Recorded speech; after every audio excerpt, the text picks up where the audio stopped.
Abusiafo ya mamu nyina che enen so yeda nyankopon asema yenkwa ne yabrabo fi se awurade a o ma de che no ode enne ya wadan so ache yenti yeda nyame ase won so a wo hwe bedwam dwumadie no so anopai yeda asedodo nyame enhiraw na asam ne yeda da no a na so yenim se ye pen sakrai foforo de a anyway me mo ache Pamcho mama chi Obi e udi ara na eye de yen obi beko bi ate ne ente ye me pass yen koso nhwere adehwe so at say because e free some community na fi ye hweze ye nyina ya sudi I say aso de bubu eni so ko kepus na ko hwe GCB bank wo castle honum na silesi tiena na ko ye office regional office of regional administration o ko hwe se de e honso eni o ma sisi tie wo ho Owe kwa beho. Eti asem ne ba preko pesa. Na ye de pepere ho ne ase ye ne de pa no ye gigigi. Na atwa. Na I would naturally a problem. But ayi nsuo yi de ya ye kan. Hey, emompa se wo ko ba bi na unim ho ha ho. Na nsuo ato a. Gina ba bia hu se ho ye. Me ba bia me nam a menim se ye gata kese. Minim se nso to asa na ye wo ho. Oh. Gata kesi o. Mami aye level. Am say hey. Say woni ma ba zura. Oh. Enu amere ho. Me wona say say na nso to amofa mu. Oh. They say to say anytime be a metwam na say I na so for Israel fi kwa woni de. Oh, so much enyo. Me kwa de me hu asa aboku bi isu bi da ho. Oh. Ayi Domi Christian Village honum je. Ana ayi Domi market honum je. Ah ayi peja kiosk peja cars tuturi be. Na edua edua hini kura beto me se akwaba. Dai ensuo na no onje. Akwaba. Yeah, baby etil ye. Ja sana baby an but ama here to say o hwe said the ensuo eyi won kran ya. Be 10 years ago any na it saying OSS the value is the extra na ye tu ye ho so say enya hwe as on the tier say you did the technical advice the suggestions this in chair ade ba ko say yankase ye boaboy we dey ameka through the assemblies and yankase su by say ye jai no ma bia eni ho kwan say yeah so what I see because ye kosi eye drainage systems akakraka tele kura no na kwabrane de ono se de bia da odi fi ne begum so mu na obi chichiri sebe ya ne sa de mo na guma no okay oh ya ne di so ata nti yesu ba nsesa assemblies ne so nya effective supervision mia any kwansi yesi dan wo ho ne gutters type of gutters esi na afi won so wonim de bia me kapena papa ba ku di abamti won no wonim wakasa for over 10 years e was ansem we en chance en tutu anamo e be me hu se ni because just area e ba betrade bia da ne di afi ne yesua na afi de twaso ba ade no se en kandi wachi a onti ase jo so that you can say se be fa feature na ba say yes e mo owra mi ba onim se enu enso ye to yi ama ebo ti no dia me pesa me kan sisi a ne say adroba ko o wa wo be pie fie a wo yusu car so hu ye because ya kra ye wi mu ko kakra na ye wo be ko so oh yeah okay o de me ntwa ye homra sisi a ne nya sakaye kakra ye ba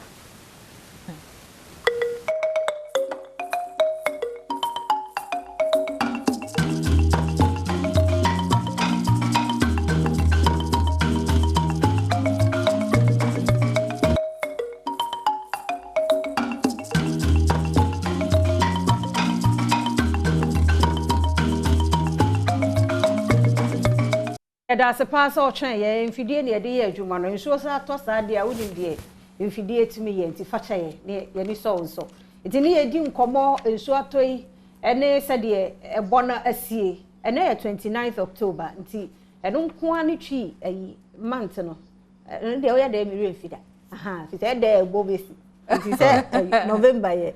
November ye obubuo. Ah, ye obubuo mu. Ozo ebobo. Ebobo September. Ah, September mom. Ebobo September. Ready mom. Contract are so ebobo so me. Okay, enti adroba fo bi ahwe no ye o man hine. O light ya na no ode do ade. Nti wo hwe sa adroba ni si ya wato ne light he no ode dawani se. Won so akoda nwura. Ti asramo wo site problem no. Won ko hospital check yan na won timi drive ya no wa park. Enti wo wonim ahomache driving especially ye do eboy mu se Mr. ya drive ya ahomache because ebo no wo mpa.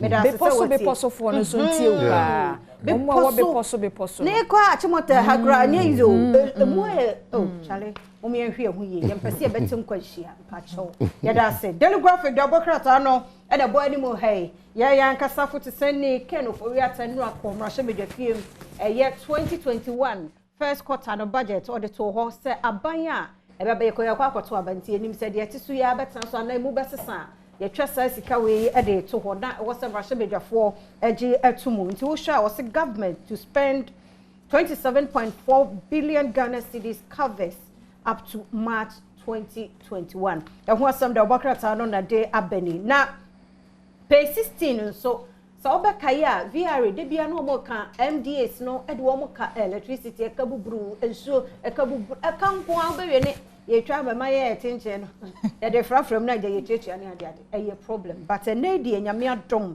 ya clear sa debt ni nyina e de a free office mra na womu di womu 60th anniversary ho asem e wa ha womu ankasa CEO Ora Emmanuel Chum entry dakwa ebo animo hafe graphic communications and so asantemantem spotlight no ene wom bepa ho antoma owa ye ne se miamia hodo constituency ye to aba ya na ho hye no womu furase eye campaign e wo ho e border rosa sumdie emfa no ntoma pamfamfra covid no e wo ho timisho o no smart no hye odi anya kurare ya de bi ahwe oman e bonanim sa ti ade na de ne se be che no je se bia e yenteso ne be konani ba sa ne hwena no ho no de oboa enti yenhye no smart no sa kokoro no ma enya adwuma emfama esi ebisa ai mama comfort se oman sha no anto comfort na na sombre e kwa bena fo anka se mo yebo na me nsemo ne how to diamond e contract ni o be fo bra alte de o share ti fo bra e ye biso for the contract ni ane ma okay Matias de dia se ba ya be ko Matias Yes, I'm crying. Daily statement Obokrata no. So. Adia so far my a comply and no confuse me have by do whatever. Any no smart. E won be actually. Hey, but I don't obi also be so ko heavy. We oba no. We no. E won no so. Okay, daily statement Obokrata ni be dey to aso. Anope daily statement e dey omaisa na hene. Ora Keno Foriata ne fita no. De da hanum say o no turning back. Keno Foriata urges Ghanaians to reject incompetent leaders. Enti eno so ho asem gidi say ehwefo anim sem dada. Na ba ko so wa hanum say swafo a wo hwe amanebo ho sem so nyonyamfo Kojo Ponkroma. O say Ghana and US 2020 elections have no similarities. Enti eno so ho asem e wa hanum say woto senya NDC chairman executive defect to NPP. And that is woto senya NDC Jomtreni wo ho no wa fi NDC eko NPP eno asem e wa hanum say well ebre ne be so a it's serious PC pa elections yes okay ti my peninsula that I say Akufo-Addo has cleared 2.6 billion Ghana cedis Mahama debt to VRA says Osafomafo. Okay nti where your daily statement there Chronicle da Obokrata ni na wotwe yesi mu ne yete se Ghana yasade ye ho akwakobo amo brakuo eye hepek no kane mampani kofo bra so ne yete hepek yesi enka ho natia Chronicle da Obokrata ne se hepek economic mismanagement are behind as Oforiata tells parliament na say ehia bubro de baby o ma ye duru ne baby ekeka kro no ye nko hepek mu da eno eho asem nie ora ya wosafo mafo senior minister so e de to VRA penifon so anim say sikaji abosia bone ne eka bebre no viare wo monte so kakra nte sa de ne ye mo be bom a era mo betua ma mo ho ne yentia asemwe owura Kofi Boache na akraketo a wanya 29 year ai Kofi Boache na make COP Kofi Boache 29-year-old trader Kofi Boache Derek Akon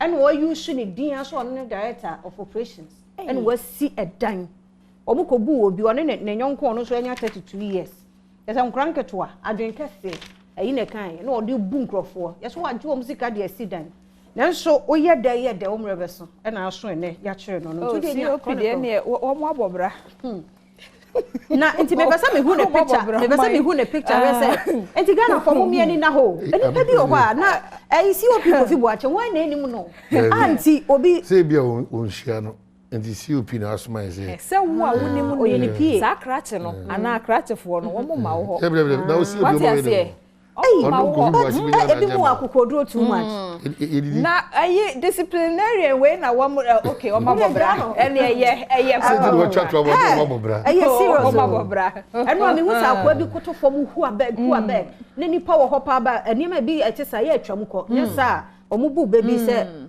asempe wa hwa na asema betu anya masem opata for je aba bibi sa obi amale sa obi sa obi no nti ye ya na metwa mu ko mani na mpesa me hwa akwa ne hu abeg utum so akwa wi ade no kra abobo ya ne bi am se na uti anya yi hwa se de wo pa cha wo se wiamfo bi ba wo me akwa ni bereti aye o hu abeg aba wo ma fa ncha mu so mo fra police en ze wo dem kra abi wi ade for no so ya fra mienu aposifo afra mienu ti no so ho asem okay ti de edu so ne ko pa kase no abeg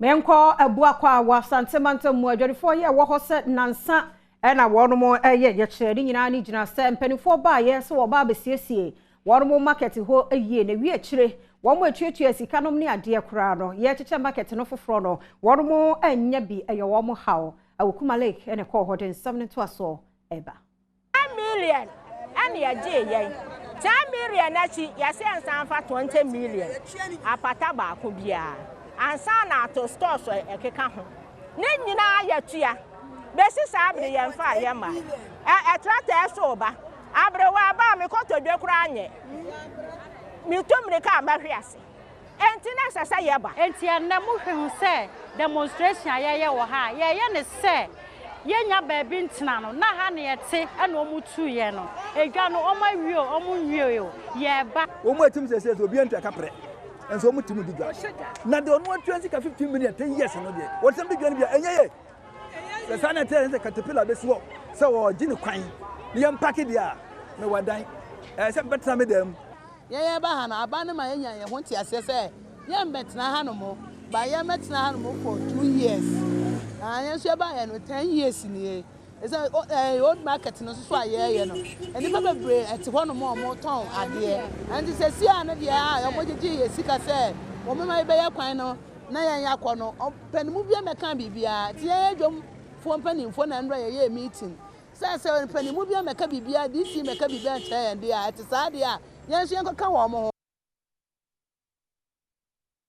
ye nto so na ye hwe animu na oman yakọ akoto aba eno nanam so ban post sahene ora James opon boanum ede to nananum atan konya nyina nim so wono wo ma no enkasa na yemfa won ko yenkrutu bi ebewi akire ne mra no ene wono mo ebedie nti nananum hwe won fo ho nyimu e wasomdwe nkomo a ye die ahwe akwakoto aba no nsam no sei eno de tuga saying that during election days you see police officers in police uniform, you see customs division of Ghana Revenue Authority officers in uniform, you see Ghana Immigration Service officers in uniform, you see Ghana Prison Service officers in uniform, you see Ghana National Fire Service officers in uniform.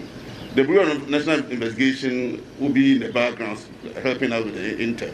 They are not in uniform. The CID are not in uniform. But for those who will be specifically sent to the police stations to perform duties, they will have a duty amulet. And we are not unveiling it now because we don't want any duplicates to be made.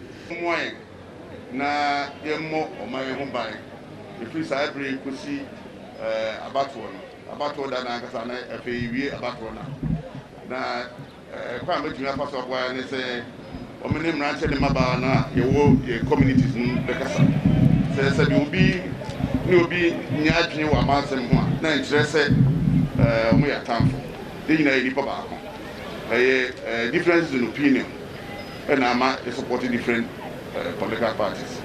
And more be a farm rancher and say, of police station, acquire Masabia or this answer will be a day, Sabi, Seka and Nasa, by the police station. Police for other security services now, and then be. Yeah, police for other security services no. The Bay Juma, young fat, Mrancher and Sim, the Mrabe, and I feel so. Young Kubin, young Penifan, no mum, if I watch it, I heard today, Mra,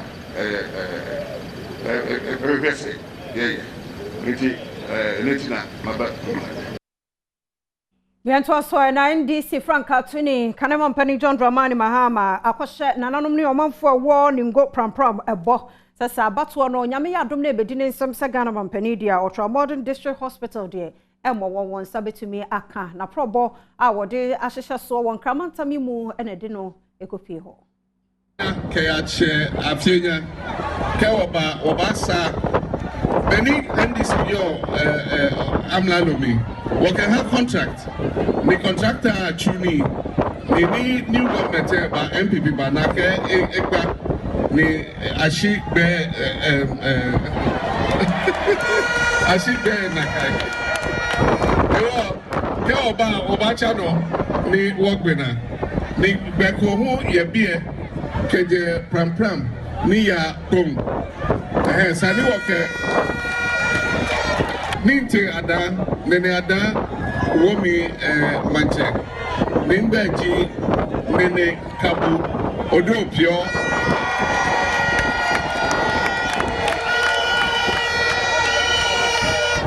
nene kabu odopio the first hewo nimiwie inleake mathi to last nineji nene nake ningo pram ni wo benke akra he wo efi of me piake ke mokona hela lonoko e banye e ya range hospital alo kolebu alo noko si mtoa e wo fe wo jamake ke NDC government ba obama new district hospital wo hanye le bia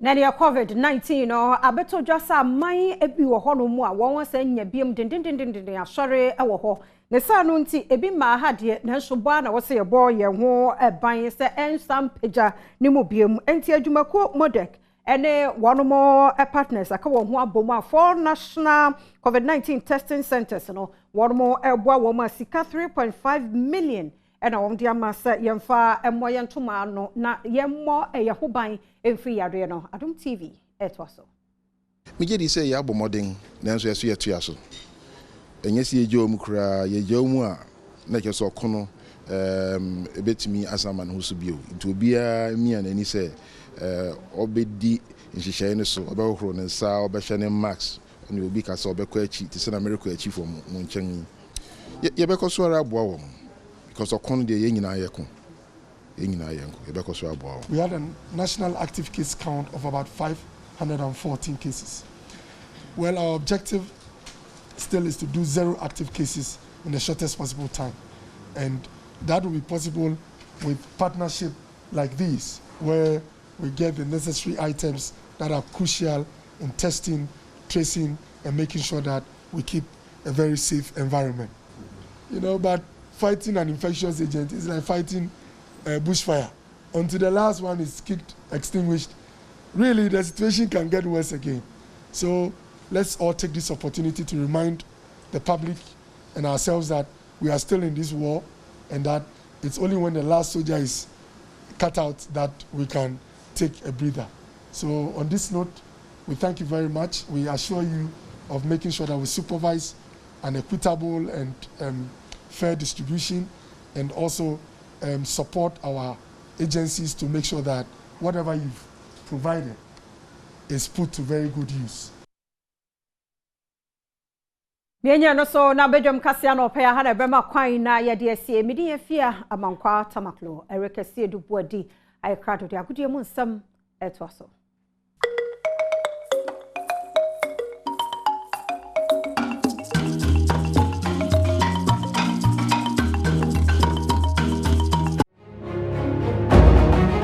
Enti eno ne sane ekoye big games ni bi no na okopima Borussia Dortmund so Zenit Zenit kaminu a want to me anti Haaland ne Sancho and a share goals no de ma Borussia Dortmund na Krasnodar Madika Chelsea Ebon 4-0 Sevilla winning 1-0 over Stade Rennais and a finish no Ferencvaroski and Swetna fi Madana Kiev ne be ball 2-2 enti no wasa Madana Kiev take lead no by 2 and Ferencvaroski etumi eba back between ati ekanomane koye 2-2 and so on. They say group on the pa Istanbul BB Paris Saint-Germain ko born kaminu a want to me anti Moiskin na share 2 goals na adema Paris Saint-Germain ka shane so sa F ma me ne the Europa League so baso anya sam ketwa AC Milan ejina kono Arsenal ejina kono Tottenham Hotspur so ejina kono ni na matches ya anya sam ketwa kra bi di achi na de be PM bia no yere wonsam ade abro na ka shane say oneexpert.com amade asia konkon yere nsam no baba bet e oneexpert and bet keke bet o baba sika bi video metumi dia ma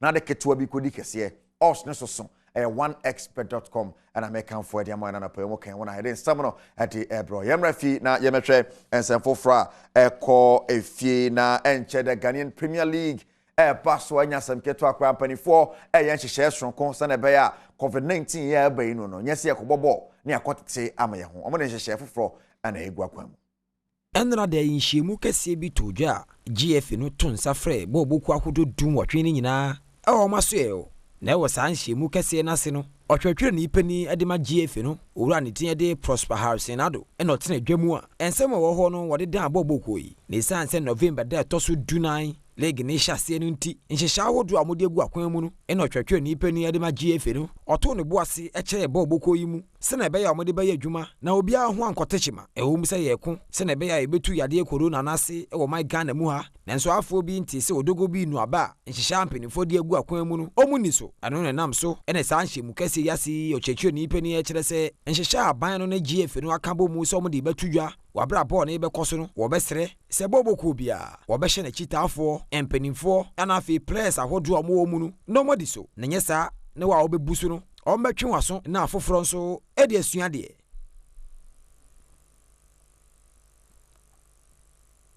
na yenko na yenhwɛ deɛ clubs ahodo no na preparations ɛkɔ no so tena ɛkɔ yenhyase mfamfi Great Olympics ɔmakache ɔmayɛ COVID-19 test no and omugu so training sena be season e bai bibia betumi akoye ano worker your head coach or so my ready omani bedia sesium hono anya sam ketwa kanefua kakra bi na my Ghana ya lege kese no ehyase nhyehyɛ ne ne mampanifo di gu akwan mu no bibia dadi pefe safi mu akan a boboku ahodo no besie no emu bɛyɛ dene ne santi obi bia atenetene na po mu a ɔmode twɛn sa adwumadie na wode wani kyerɛ nkran poponi mantem ha boboku atwotwohoro nyina agusu ɔmo sesi ɔmo ho na sabrewa yi poma kwan mu a amakɔkyerɛ ɔmo bɔbere boboku ba ko a wagye ne din yie ɛwɔ nkran poponi mantem ha ɛyɛ Great Olympics na biaye amrante sesi ɔmo ho no Labadi Astrotefa owura Magdan esiye no na wɔtwe miɛnsani ɛna owura Anowoka ɛne ne mrante sesi ɔmo ho a ɔmo hwɛ ne mu sɛ lega ɛba so no ɔmo ma kyitafo yi ani agye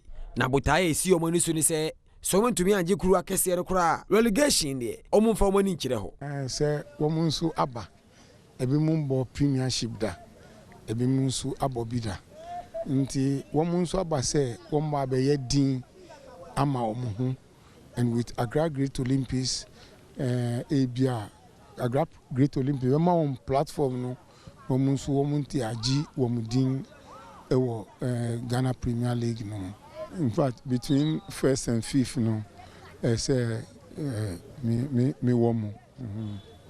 I say between first and fifth, I say me Mida hobby. Ye kan Ghana League yi mu a player ba kwa wodi akotene wom. Ya nei wasan ba nchi ebesi akan a glass na wako. Abrante ye kan Great Olympics team ni ho. Ono nso se one ne mrante ni nyina kasa wo hwe ni musa foforo abeka wo mo ho no. Omba boa na Great Olympics botae no abamu. Yeah, I think last season they were well experienced players. They say senior no. But I think this season, with more young players, which I think that will also help. And also bet to me, Abua with the season. So although in Penifonu stress that they can still get some players, I bet to me, I bet feel some space be almost you be needing. So I think they are still working on that.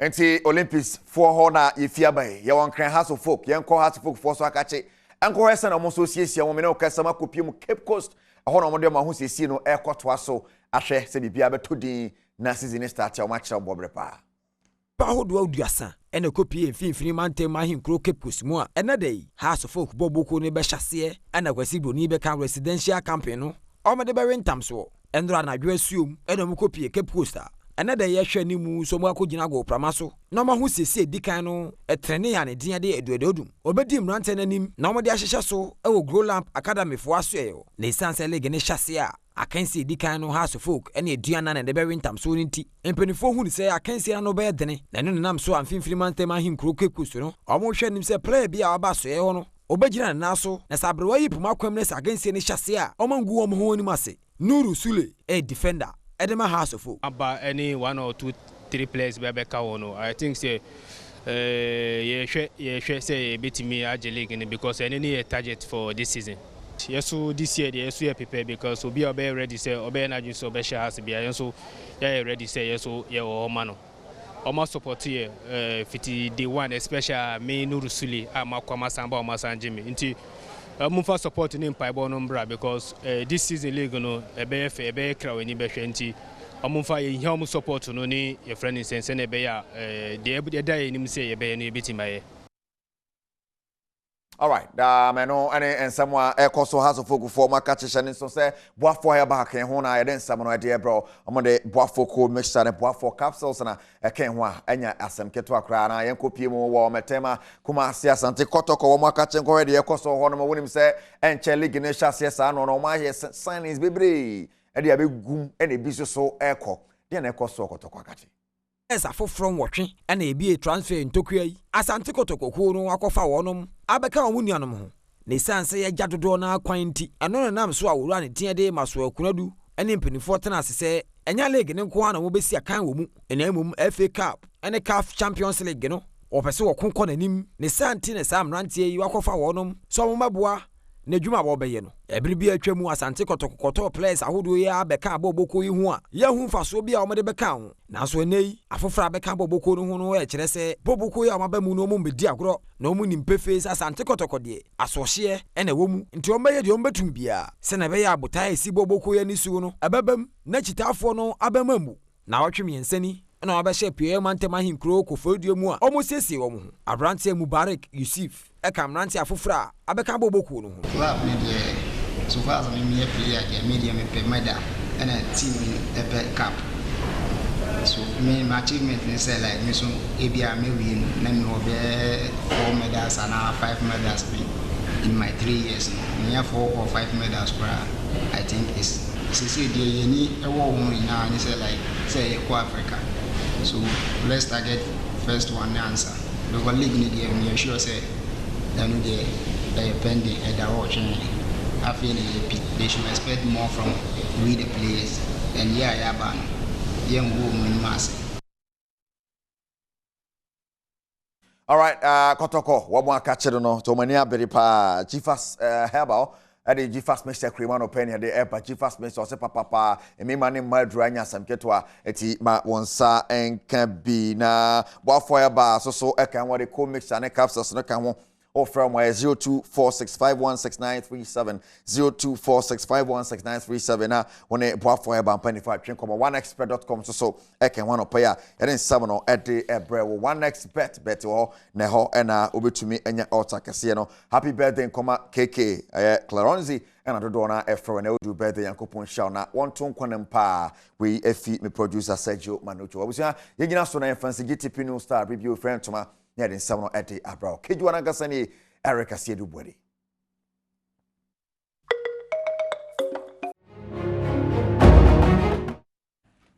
Ebusia memo aten impre no so de Badwam dwumedie so efisem komo chechemre aso enti pakonya na yemonra afiefiem na yenni nkomo ena yenkomodie no de yehwene enra omai sana hene komra se Badwam ede sika kwakoto wanim se womo entiase 24.7 billion na 2021 yame yadom afi ebesimu no first quarter no yemfa mo omai ho bra na yede yemu bi no ho a de yetia ne Mr Speaker GDPO me hwan yo de yenim de yeka what ase so ho de da brese yehu se so afo na working kan na yati bie se yese o sika yede bebo omai ho akohoma no wo de akotomra sebedwafo anim se omba di atom na aba ne sa enti yenkomodie ne se ye ne opani a wote sanahene owura kenofori atabrofo so ho won de wote ase ne bedi nkomo ne abisa ne se papai enra so afo kogina hoyi brofo ya no yi to hoyi de potin na wo pache anopaye no de yenkomodie wo efisem so na kai na se ne so se yebenya kwanya dadi nkomo wo Badwam dwumedie so ana eyenwumakoi adaroma sa nwumakoi bi ene DBS de asem ne yetiawa nyame aye wadom no wato wonsam site no wosu kobia so ho site no amekire na ha wosu kobi na se wusi wudan no a edan no eyedie ya obeboso eso bono fashe DBS for ensafi se womo ene won ho nimde eto da bia asase no kra wasi dan no wo so no wona ye wadwen se wo de nchanse no de ya se eyi brex no egusu da bi ebi ana ye wadwen se ode de asa aluminium hata da bi ebi kra ye wadwen se papa yi abaye no da bi wo muduru ho no mo a wo mo ankasa betro se wo dan ehia man nchanse we bi na color we so wo de kru paint na apese wo ye no so a chai wo no wasi dan papa enti edan no so bono fashe DBS for ensa no mo hwe ho asem enka ma ye kwa ye ba nyina so abusia wo besi udan ye obenya hoode obeye de ye agese wapomode ho nsam ekonkan eno nti ena Dominion herbal powder for womo nso abade ama o se anopa bia de achiwe de twati so ahu twati fa DBA mesraufa Dominion herbal powder for womo aduro no bi no fa twati atreketo no wosaba ko a ensuohie kakra kokro wa bi enye bonsuati o dabi ti kakra bi efise wonu munyira no na ode pre wapomuden enkanko enti Fred Dominion for Ghana ha ba bia wo bia wo mo numbers ne 0543 158 195 0543 158 195 and 0204 296 449 0204 296 449 be bia wo memu bia wo fra se wo pe bia ton na etuo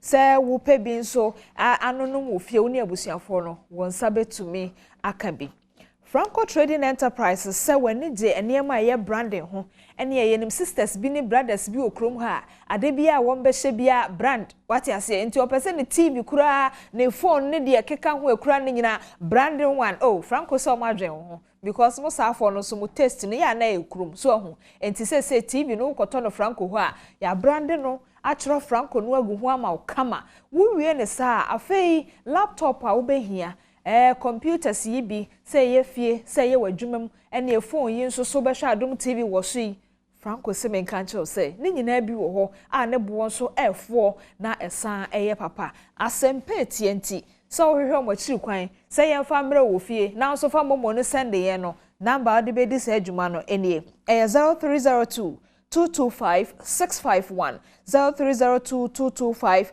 651 and 0546 133 188 0546 133 188 Franco Trading Enterprise Day still noa for papa fie ebusua me mo ache enyumeko ya da romanti ye bedi nkomo na mesra otweme me basisia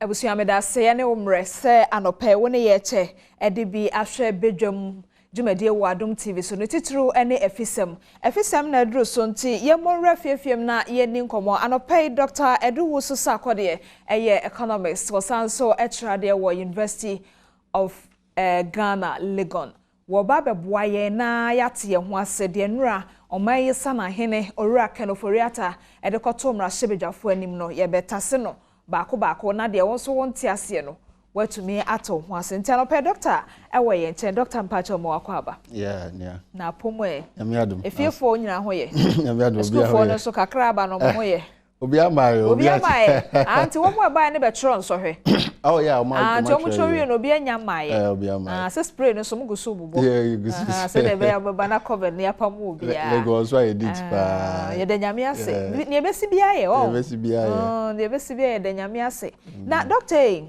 ye mu bi wo hwa de ye ni mu ane se enura wo man yi so afo hwe ye sika sam so ra kenoforiata ebo sika bi din se 27.4 billion Ghana cedis first quarter but our first quarter no obi ane ne quarter Ghana ye quarter ne January to April na January to March mienza abosume mienza na 27.4 billion eno ne ebehia na mpacha wo no o se ye de ne de ye brofo no na ye bubu mu en fa papa mesro boa ye okay so ye mfa ne say emrahye finance minister say before say ye be si afenum no onfa afeno budget emeto mrahye bedwafie okay onso parliament omo na represent ye nyina nti ekoho aba Ghana fo nyina anim nti ye mra ne ya approve omo mfa omo sanshas ye say afedi ya gia to munko discuss ya munko first discuss free consolidated fund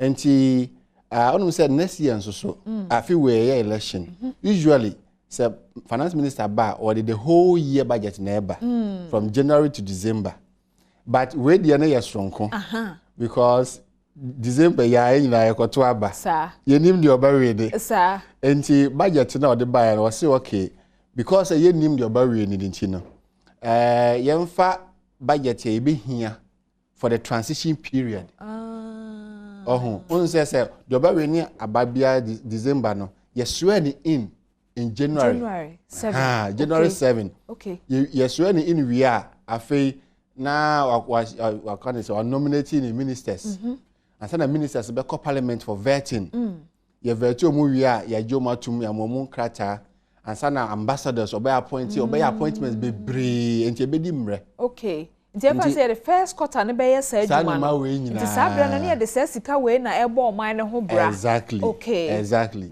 enti kosi say nipa na oba we na election we no de ono ane budget ye mu oduro no beba no ye ni kanfa we me prapra kwam enfa ntwen nana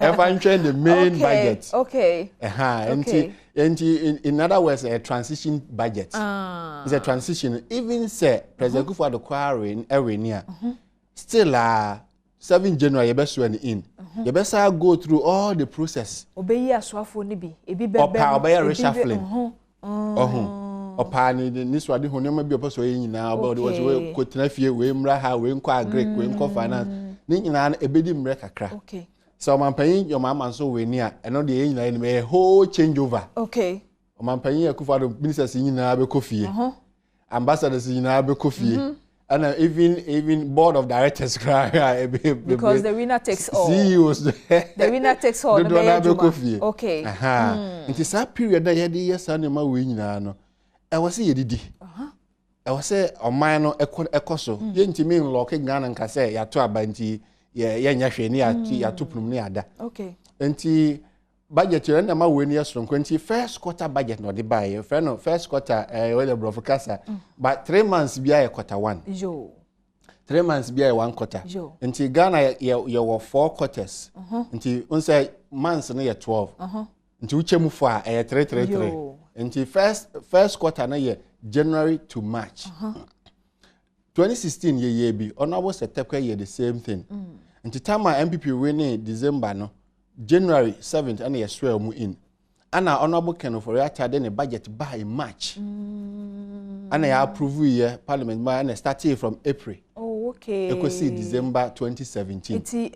Tinti asia ni ko wie say why neighbor o say de ye kura mu ya beto aso no bosumi mi say di kan wa fe na ebesim no no we na e de betwitwa age ye ho afi sense san ye koba wa aban mu a no no de ne di ankasa afi mu ni nyina aba jo o de ne di ankasa beba oba ne di na o de beba no e be ye the remaining 3 quarters which is April to December because already no first quarter no ya ka ho asem awie ana o hwe budget no so a dodo na no ye free be statutory payment eye ade a aban no ntimi nkase ontua eyo hye ma aban eyo hye ma aban so eno ye de ade a adwumayefo akatua odi aban ye betima kase election ti aban kase ontua debida nti wo hwe budget ni mu a 27 na o kan ye no sika na ye pe no ye 13 sika na o man mu ni nyina hia no ye 13 ana yidi ebedi 27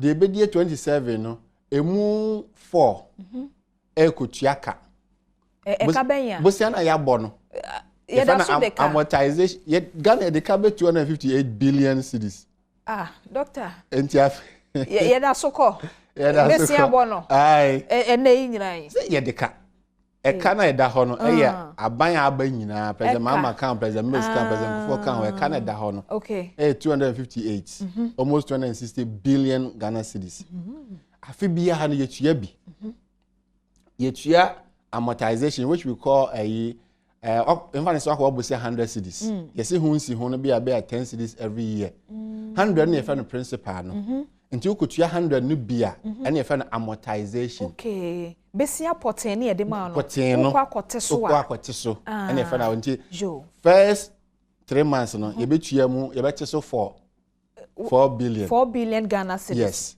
2 ahe no 258 no first 3 months no yebetua mu 4 esi yanko esa yo Matias doctor e cha asa de achia ayo ana ehunsi ho no 7 nti nsi ho no interest yakobo bosia ana especially ye Ghana ye middle income country no say ye hia for bio ye omo da mfimfini ye da nyame ase Ghana ye hia ohia man bi ye oman o da mfimfini nti ye da mfimfini sa no usually no ye ko abrofo ho eurobond market ene ko bosia ohonso kwaje ankran sika ontimi nkasa ontua ho nsi ho no ahanso so Ghana hanso aban no bobosia wa ha ukwaje obisika ontimi nkasa treasury bill la yeto nyina ye bosia na de bo aban ontimi nkasa ontua ho nsi ho so ato bi da every 3 months we won't see a credit to account na interest na ba nti sa interest no ye kan nyina abomu a interest nsi ho da bosia ya bo nyina na first 3 months no ye betua 7 billion nti ano so ontimi nkasa ontua nti adwumayefo akatua ontimi nkasa ontua statutory payment equiza statutory payment ana ka demonstration Ghana beda ne abutu ensi demonstration ebisi wa ha no nti ya no be 7 afi interest nso be 7 na wa ba goods and services goods and services no ye kind of say nyoma e beto computers ni printing machines ni petrol ai beto ni so there be administration no director betima akwa adwuma minister betima akwa adwuma ni ade no say government machinery no must run sure nti utisi yizusu a amampanya so ye Jubilee House so a wo say nyoma ekoso yentimi nka se esika ni ho nti atena se no wo say amampanya etu ni car motorcade ibo nse car be se de ho na di nti ni nyina no ho akatua ye ceremony ni so a say can say sorry in 7 January 7 January na eno so no ye be boka party a ye beto no ene eyi amampanifo a ye beto nsafre wo no wo ho akwo be bo mai mu dio beda wo ticket ni nyina wo yesi budget we okay enti sa goods and services no no ye be 4 and sana ye wi ya tiasi transfer to government units road fund, district assembly common fund, and it's a fan for no. And also so ultimate cassette DC on transit, sa no show you. I was a first 3 months the penaka. And I almost say says candy some the idea call units no. It's a nti omo de omo betwen the substantive one the kese na eba no na mo bebre the first quarter we na assemblies ne nka ho omo ka ho but esu anti na ba na sa na assembly ho no bibia ye hia de abɔ ho bra na ye sankan a na ye say oh aban kura ba first 3 months ye hu hwe je say hwe ne de ba ye ne sua so anti omo betwen kese no budget kese no ba okay ohwe even sika ya de ye ekwan ensuo ye de sisi adan se ensusa enso ye 1.9 billion ensuo mo ni akwan na can say capital expenditure adentina ho no eso because akwan na ensuo ya de a kasebo ahodo mo te se no ne de Ghanafo eka ho asem so mo hia pa ntia ne aden na ho no de ni mo ni so no capital expenditure no eso because sisia no first 3 months on de hia de ebedie okay said the bay and your mother cost wawa. But the eddy see dine, the other dine see any quiet, dear dimre. Hiamre. Fenabema will be contractor, be man contract. Bessa and cratter near day. Into your modern a free April air corner. Sorry, a honey, a baby who ye. But first 3 months in there, I buy say, Mother Montana in Jack. Yeah, in church. Because my fuck you know here. Sure. No, demonstration that no pay what boy because you move you on one say I buy for ba na say be a buy or that or to na memo so for second term na. I am na first 3 months ye pen century ni. Second for the any century ni there. And to say unye hu hwe a say be ya kwan na ye nsuo na ya na say na tie wo. Ghana for nya botre. Ya tisi why are there pa the first nti mesre Ghana for say o first 3 months o kwan yenye ya nya botre. Okay. Say the budget ni sitie no. Ye hwe adwumayefo aban na hwe adwumayefo akatua o hwe ebosia bɔ no ho nsi ho atua o hwe sika de beto computer de beto nkrata de beto fu agu ka mu ni ade no kane na ye wie ceremony ni ye nomination parliament ye vet ni nyina wie na finance minister nipa kwa bebo ni din no e bia na ye wo ye bo di amen we did dia so ye bo di na the budget kese na ba okay nti first 3 months no dia akwa yie nu ayi ni dia nya dia be koso sa nti ye nya botre ya ti asenti ye nuanom Ghana fo ba na sa ye nto ye bo nti ati say wo fi ha na wo kɔ ebia even say suhum ana say bia wo kokumase efia ha kosi barrier ho na de obeto bo di traffic mu a afa wo tisi sa won kwan no so a no tie si road no so na okro but ya say okay first 3 months there enoma na medical ka say your revenue near 13 and now we amortization for no from aka 23 into difference no 10 into edidi moroso no budget deficit no about 10 billion. Doctor, I say budget deficit. And no, na de ade no. Edidi moroso. Nti sa brofo no na se che. The ye di no bro. There was sika ewo. On say the difference between expenditure and revenue. And she say sika eda obotom. Ebia say yeti here sika eda obotom 100. Okay. But enyoma was a me ye pa na de e be 200. And I find say 150.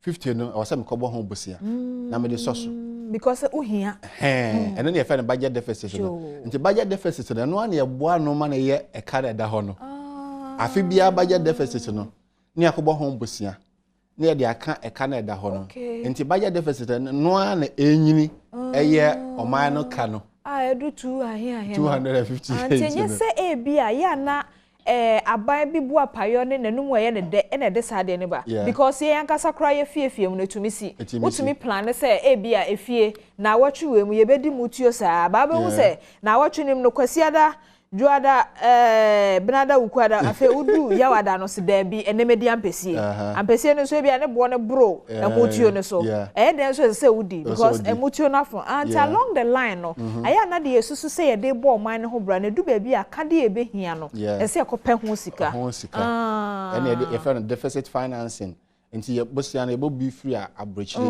na ye bo bi nso o man mu okay ye say Ghana ye had do na ye bo free abrochire okay say 50 uchem wo ha 51 and a free abrofo external debt eba ana mu 49 a free ya nkase ye hainum na ya na de e bo free abrofo no ya na ha adwene because of exchange rate no so ko bo say $100 ya exchange rate no bi ya 5 a na even say 6 cry 600 okay so exchange rate no cost 7 a It is same $100, but a can is $700. Okay. Inti ya na abrofo no de no de e ha adwene se sidi na ho de ne je agene agi ensem de a na ama e kana do so.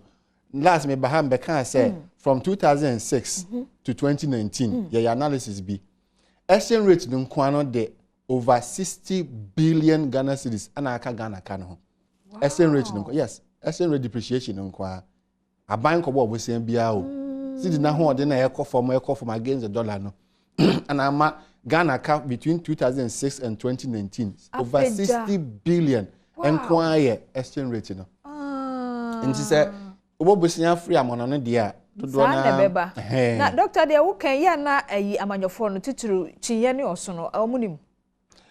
Okay, emre bia me ba ha me ne ndisi ne pipi ni hia ana me disa asem we tu dwa tim se na eyo masum na tin se no munim ana se bia omo nye ho omo nhia dan hwehwe mu. Okay. On se antina ade a ye media ne academia de boa governance no ye research ne a publish ne de atudwa ye de tudwa na aban na kofa na wahwe mu se de esi ko enti emre bi kra minister bi ka se no asem bia me kan no ma no etena se dwene ho yie because no free say enema bi koyie ba me de tudwa wa Adom TV so say brain koyie no ema no tena se dwene ho yie say say na odada no ho say koyie nti research we na aye nti ebia na omunim say government machinery no more researchers ebi nso so a no ma ninko ho o ma ninko sa tibia no so de enti a me bisa o say no eye ni aya yenya yetietie free omho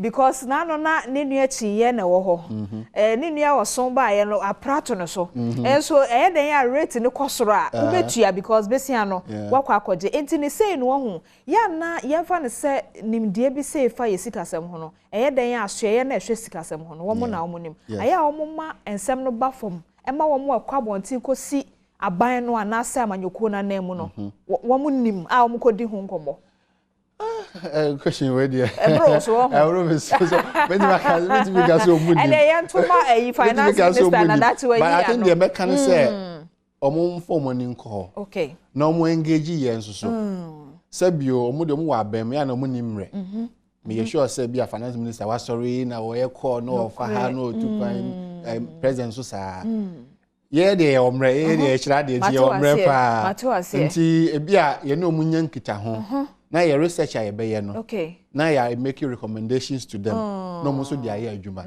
nti sa I think ayonkofa no na wo say ye man no na media for so mo report so mo tinsem pa nti aban no ntwemen ye omo tweben ya even NDC for omo opposition kro omo tweben ya ye nsihye bia yenya kanse nimdie bia ye ne omo de be cha adwene na oye hunu de ekoso nti saa ayonkofa no enko nanim se obi ye MPP ni ana oye ndisi le mfa ho se aban na ode boa no nti eno de mfa ho ne party a owo na nti at the end of the day nimdie a ode koton wa manyoku no kra at the end of the day Ghana ana ye hwe se the Ghana be ko nanim president mama otia akonwa so no de bia me ba ha be kasa president Kufuor otia akonwa so me ba be kasa enti eno de mfa ho ne de odi akonwa Ghana se ye be ko yanim no ana na Ghana ya ka akire do ya ka akire ami nan se me to South Africa obi shia me we Ghana ni me se ya so Ghana for modi ehwamo modi Africa ehwamo adan ya o se na se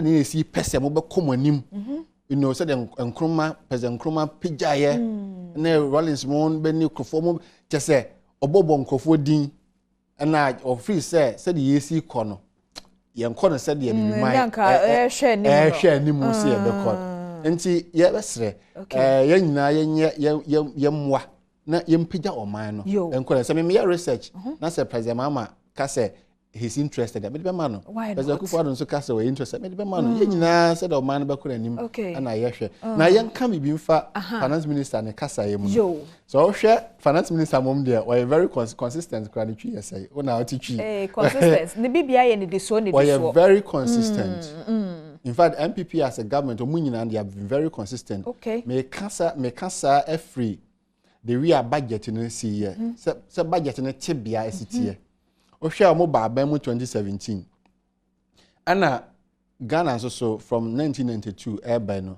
aban bia we ni election na budget no oyi free ni manifesto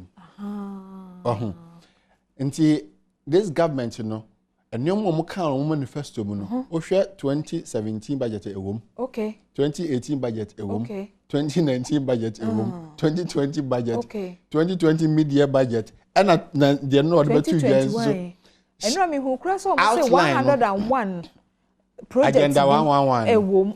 We share omo outline. Omo vision and idea do money so or this wadi hunu. Even omo manifesto and 72 years. It's not different from the 2016 in terms of vision. Okay. Menka so my copy and paste, but in terms of vision, any baby on person do mine corner. The same. And say idea me power no. Okay. And I heard presentation in so outline no. The same. First of all, or painty picture and say time obedi akonwa no na oman ye. And then only the first a year asema obeka 2017 budget room saa besi enwa dey saa na waka no Ghana for ye buy enoma na etie ni na enye ne second statement ebe ye say enoma ye digu akwan mu free SHS ni ye no abeboa ama oman na pagya the third statement COVID until 2020 there unse before 2020 na COVID ni ho yare ni ho yare buy no was say na omano ye koyanim na esi kasem na pagya na yare abese bibia ana nye Ghana nso nko a ewiase Ghana cry ye better o ampa o ye better because in terms of cases no ye better but even economically esi kasem no ebi mu de atogata mo ebi mu de in recession recession just we si utrase kra ba Ghana no yenyansi yitrase sa enti se mampani gina simpie so no ka kire se emfa ho ne covid titru mampani abedi kire Dr. Baumia no gina simpie so no ka kire se Ghana wom se covid abehaye na so ye economy no ensi nitrase se de wo kana we economist and now the almost some sisi ani a etesa wo etesa ensi nitrase sa okay bonim be kana recession recession just a wo achi okay as a wuchi ka na aka say any a negative growth rate nti wo ko achi a say afede ene o ma age agum nti o man nko na achi okay o man still like ko ne ba speed e dey ko no e wo form na so achi but ye dey because obi ko na achi emom nti say we assess like ko ye but obi dey order form team okay nti mi sorry cry nti Ghana fa enfa e ho no ntu wo motiri yes enfa mo obi nka say bia obi ya amanyosem but sa no man no te bia no economy na etie yeah no even March and your car say your speed no be call your GDP growth rate no your speed or man de ko nanim no okay 0.9 but see akwa reverse to about 2%. Obi ni nam -3. In fact, Southern Africa negative 1.6. Abibi menina yes. Okay. Ye fa hu dwane. Enti ye fa hu dwane. Because men kai hwe kra me kai say me math teacher ye eyi a ba ku ya ye fen. The ye graph. Number line. Oh negative or positive. Who say negative need the character say nkoko enye kra bati ase. Wa kire mu say the COVID ya bi si abe high. Okay. March ye call lockdown. O hwe Accra, Kumasi any tema. Ghana GDP over 70% and a free Accra tema any Kumasi. Nti so lock it down on the cash be kan o lock you mu down I just say o man no watu mu no na doctor GDP na e dey ya GDP dey me no ye GDP dey te ha komo ayedi dwadie eno ma ye na o man mu nti na no me ba ha na ka GDP ase ba be say ya dey eja dey ka GDP na on the auto me ko na say me ko na auto na GDP ye nim me ko na auto na no ale GDP no nti GDP ma men chechim kaka GDP no ye goods and services aye no man mu emfa won say oye hoho ana oye kromani nti se bia Adom TV akoto camera ye tie light na si yesui light na yakotoy GDP na no abi no Adom TV expenditure what ko kan bia joy for the na kan ya investment expenditure now here ankra okokrum na akoto watch okoto phone okoto meko okoto wache ukoto benkwa GDP na efeno consumption expenditure aban so koye kwan otoka osi school osi hospital eno ane GDP no enti se oman no sikasem no nyoma ye nyoma ye toto no onse Ghana use expenditure approach Just say you all spending ye use. And so ko jom okoto wig cry GDP na. Okay. Nemum dia na de ye hian say ye beto nyoma ya no man mu.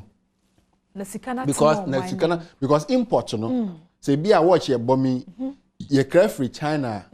So me koto sika no me de ama China for. And can't Ghana GDP no because import. So calculate GDP now import enters into the calculation as a negative figure. Enti on my ade bia ye cry free on my fufuro bia bam bia eti GDP ni ba form. Enti se aban we e ka se ye nnua ne ha. Na ye mum ye fa bi nkwa ma no ne. Enti se ye moa ne nya ne sa ne nkofa ma no ne fo sika mumumra ha. Exactly. Na so ka se ye aso ye ndi ne nya de ye sika ne ha. Because the more ye de fi ba bi ba no na ye ko negative no. Sa negative ne so na. Ye adwuma so nya because ukoto watch na. Company na oye watch wo bia China no. Obefa nkrofo amoma ye watch no. Na otu omuka. Ghana for no makoto. Na mo sika sem na sei. But say watch company ye bi o Ghana ha e bi a onua bi wie school a e be fa no na ye nyina yakoto watch no wo ho eni nfa so na tena nti ade bi a obi a ye di sika brand bi no na GDP no ne na de mpacho ahwefo me gidi se GDP no de na won GDP ti 70 hey no ene Dr. Amayate ye ho ase Dr. Nyamesha ade bi a wo ye bi a e di sika begu botom no eno ani GDP yo ya eno ani aboabo no aka bom say GDP. It is a GDP no efobia ho because mami ya ni koko ni ko sesi kwa hwe wo ye GDP no me kwa koto koko ni ko se GDP yes ti GDP no fobia fa adibia wo ya edisika brew bia GDP so wo ya adwuma bi ni ye ntwa ka de nka ho emum because Ghana so wada wo so na de ntuma kuru wada nka GDP no ho nti ade bia ode sika brew no GDP no am say the twi no dey be ya kire mu pa ma wafo ati me gidi say dey o kan ye no ya ti ase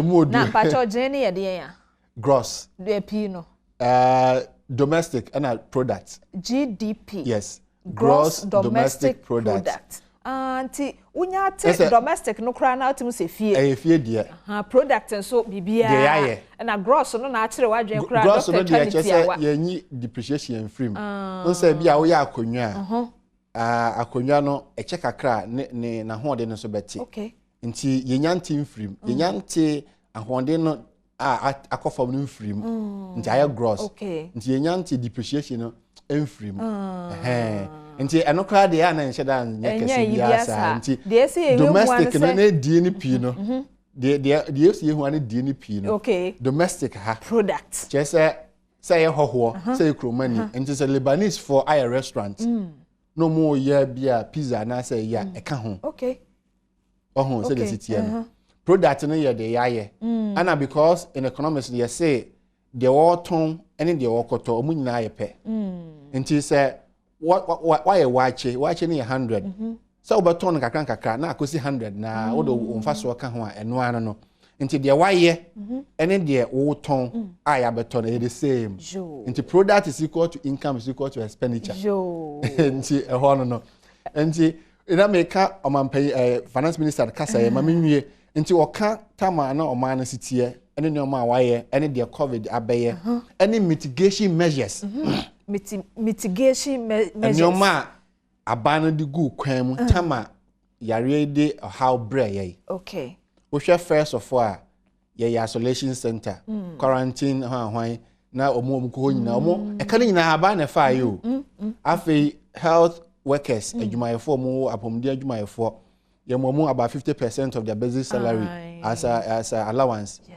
and PPEs nose mask ne sanitizers ne nyoma doctor for be hihye ne nurse for be hihye nyina aban fa aka nyina hotels cry quarantine growth for yes the expenditure covid the brain how the brain no ano osabo so ana how na ba Ghana so no nipa dodo na ye yomadi business I think Ghana Scar Service ye survey bi mo adwuma gui I think say o mo mutie de obi anim bebre na adwuma kofom especially say ye me school say bi a woton stationery book and a pen e was secondary school bia watutum private school for na say mo susa because a school for no tifie private teacher onye sika ono so bia o yire o mama emiensa abusuafo nso dan no nti how na ba okay nti dia na aban ne ye ana aban say okay there were 3 main economic agents nti obi amagye ne chefa first one household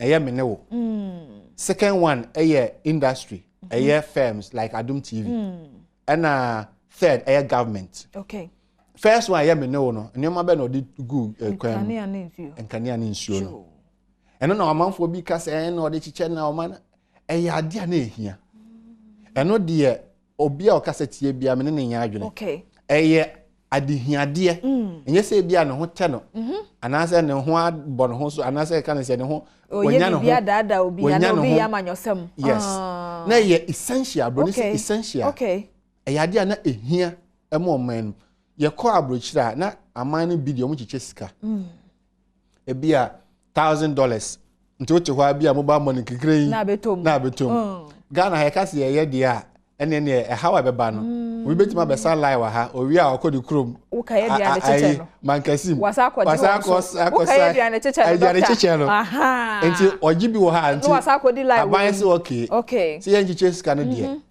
enkania de obi ayusu enti se be aba akotua bill no sika na nkaya ye de mo anka aba yi bia akotua bill no afi sika na yemfa ma ye ba akotua bill na ma na akosi hɔ a dankanem ne busu na akosi hɔ a minim na sɛ obi la ba bill no bɛba no na de nam negative bi a zero kra nsuo nso so me de nsuo de ma ye mum mada obi o mai abaya fa nti nka sika wo de bɛkɔ imagine sɛ obi yɛ adwuma hotel anaso obi yɛ private school teacher ana wɔte fie na wonya akatua na yɛ de nkania bɛ 200 cedis abrɛ no yɛ de nsuo ka bɛ 100 cedis abrɛ 300 na akatua so yɛ 1000 yes o hwɛ hɔ ano 300 na kɔfa no wai nti saa moa na aban de boaye no de ehu hia ana ahwe aduane chiche nso so a Ghana ha na bi ho chire omo o Ghana ha bi wa ho chire mo nti aduane chiche ne pa de senka anya aban I think se mebo aban abase mebo ankrankran nso so omo so omo no boaye ebi mu boaye ana ebi mu so so ho a omo anye no ama media for no entwa obo ho a ne area wote no bo se bia oto gari oto mo bag 5 kilo wachicha ba bia nipa 5 yonkofo mu yesa but obi ante sangofo ni nyina so nyame nhira wo because sa ubedi dipa sa obehwe na ekomode unua de na yenti sa lockdown ho kira no nyina no aban de boaye afa yentinsi industry ankrankran dodo na am so the best 700 million Ghana cedis ana ode ma o mu se mo amadwuma ye nketenkete na mo magye bosia ana osade about 2 billion cedis e se mo amadwuma soso no amu ahu chire mu no mo mna magye bosia mo ma bosia no bi kura na ye interest free e bi nsusu ye say bia 5 years asana what you are interest no enti no oboa wo mo ana government ono ankasa na expenditure because o hwa na your revenue na conform all you say na ye budget for $60 per barrel ye be see afim na ye need that so ye benya 62 ana ye see am no ka say 42 enti 20 hwan free so nti aban sika sem no conform no ko ba obosia se still obey kwan obey nsuo o hwe nkania ye damu nyina obi se nsuo ato 3 days nkania ye gira so enti government expenditure nso so no or spending on agenda 111 ya kan ho asem nti nyina ekọ so se obi ka se meti se bi mu ka se aban no sika se no wo fam nti onte na expenditure no so eno dem ne nya adwe because history akire say abakasema akire say emre bia wa aban bia oman bia wa hohia mu na o say aban no expend o say aban no bam o intervene nti ye wa hohia na aban no ba na kasa aban so ntena fie no wonchechele nsangu na chi because kasem ni so a say ye nyina ye bewu mache se bi nso so ka say nyama wa ye nyina is more of consumption than capital expenditure and so be no mo nya adwene because ye mfa say wuti fie na wo yare na o 100 cedis bia ukunu dia bra na o papa dia bra say 100 so 100 na nim sales nka me si dan so o yare o wo hia duro hia aduane 100 no do akoto cement akosi u dan na say wo de beto aduane adi na de beto aduro enya hoden enti we herefo a wotie doctor me gye say we ho wa ho ano da sa enoma aban ni ye it was very strategic say kwan kra ne ye ya yemfa ho ye de be hwe nkania ye de be hwe nsuo ye de be to PPEs ye de be isolation center ye ma Ghana for enya nkwa ntina the government was saving the life of both human beings and firms and companies nti enipa ewu on hwe ma nipa ngu on hwe nso ma company ankrankra adwuma nso engu na kofa no wai nti saa mo na aban de boaye no de ehu hia ana ahwe aduane chiche nso so a Ghana ha na bi ho kire omo Ghana ha bi wa ho kire mo nti aduane chiche ne pa de senka anya aban I think se mebo aban abasa mebo ankrankra nso so omo so mu no boaye ebi mu boaye ana ebi mu so so ho a omo anye no ama media for no entwa obo ho na area wote no bo se bia auto gari auto mo bag 5 kilo no achicha ba bia nipa 5 your nkofo mu yes but obi ante sangofo ni nyina so nyame nhira wo because se ubedi dipa se obehwe na ekomode unua de na ye nti sa lockdown ho kire no nyina no aban de boaye afa ye ntinsi industry ankrankran dodo na am so the best 700 million Ghana cedis and o de ma o mu se mo amadwuma ye nketenkete na mo maje bosia and o sade about 2 billion cedis e say mo amadwuma soso no amo ahokire mu no mo mna maje bosia mo maje bosia no bi kura na ye interest free e bi nso so ye say bia 5 years and so na what you are interest no enti no oboa wo mo ana government on one kasa na expenditure because o hwa na your revenue na conform all you say na your budget for $60 per barrel ye be see afim na ye ni da so ye benya 62 ana ye see am no ka say 42 enti 20 hwan free so enti aban si ka sem no conform no ko ba obosia say still obey kwan obey nsuo o hwe nkania ye da mu nyina obi say nsuo ato 3 days nkania ye gira so enti government expenditure nso so no or spending on agenda 111 ya kan ho asem enti nyina ekọ so se obi ka se meti se bi mu ka se oban aban no sika se no from nti onte na expenditure no so eno dem ne nya adwen because history a kire se abakase ma kire se emre bi a wa aban bia oman bia wa hohia mu na o se aban no expend o se aban no bam o intervene nti ye wa hohia na aban ne ba na ka se aban so ntena fie no nchechire nsangu na chi because sika se no so a se ye nyina ye bewu Manchester being so say is more of consumption than capital expenditure. And also we no money because you emphasize what fee. Now we are na 100 cities.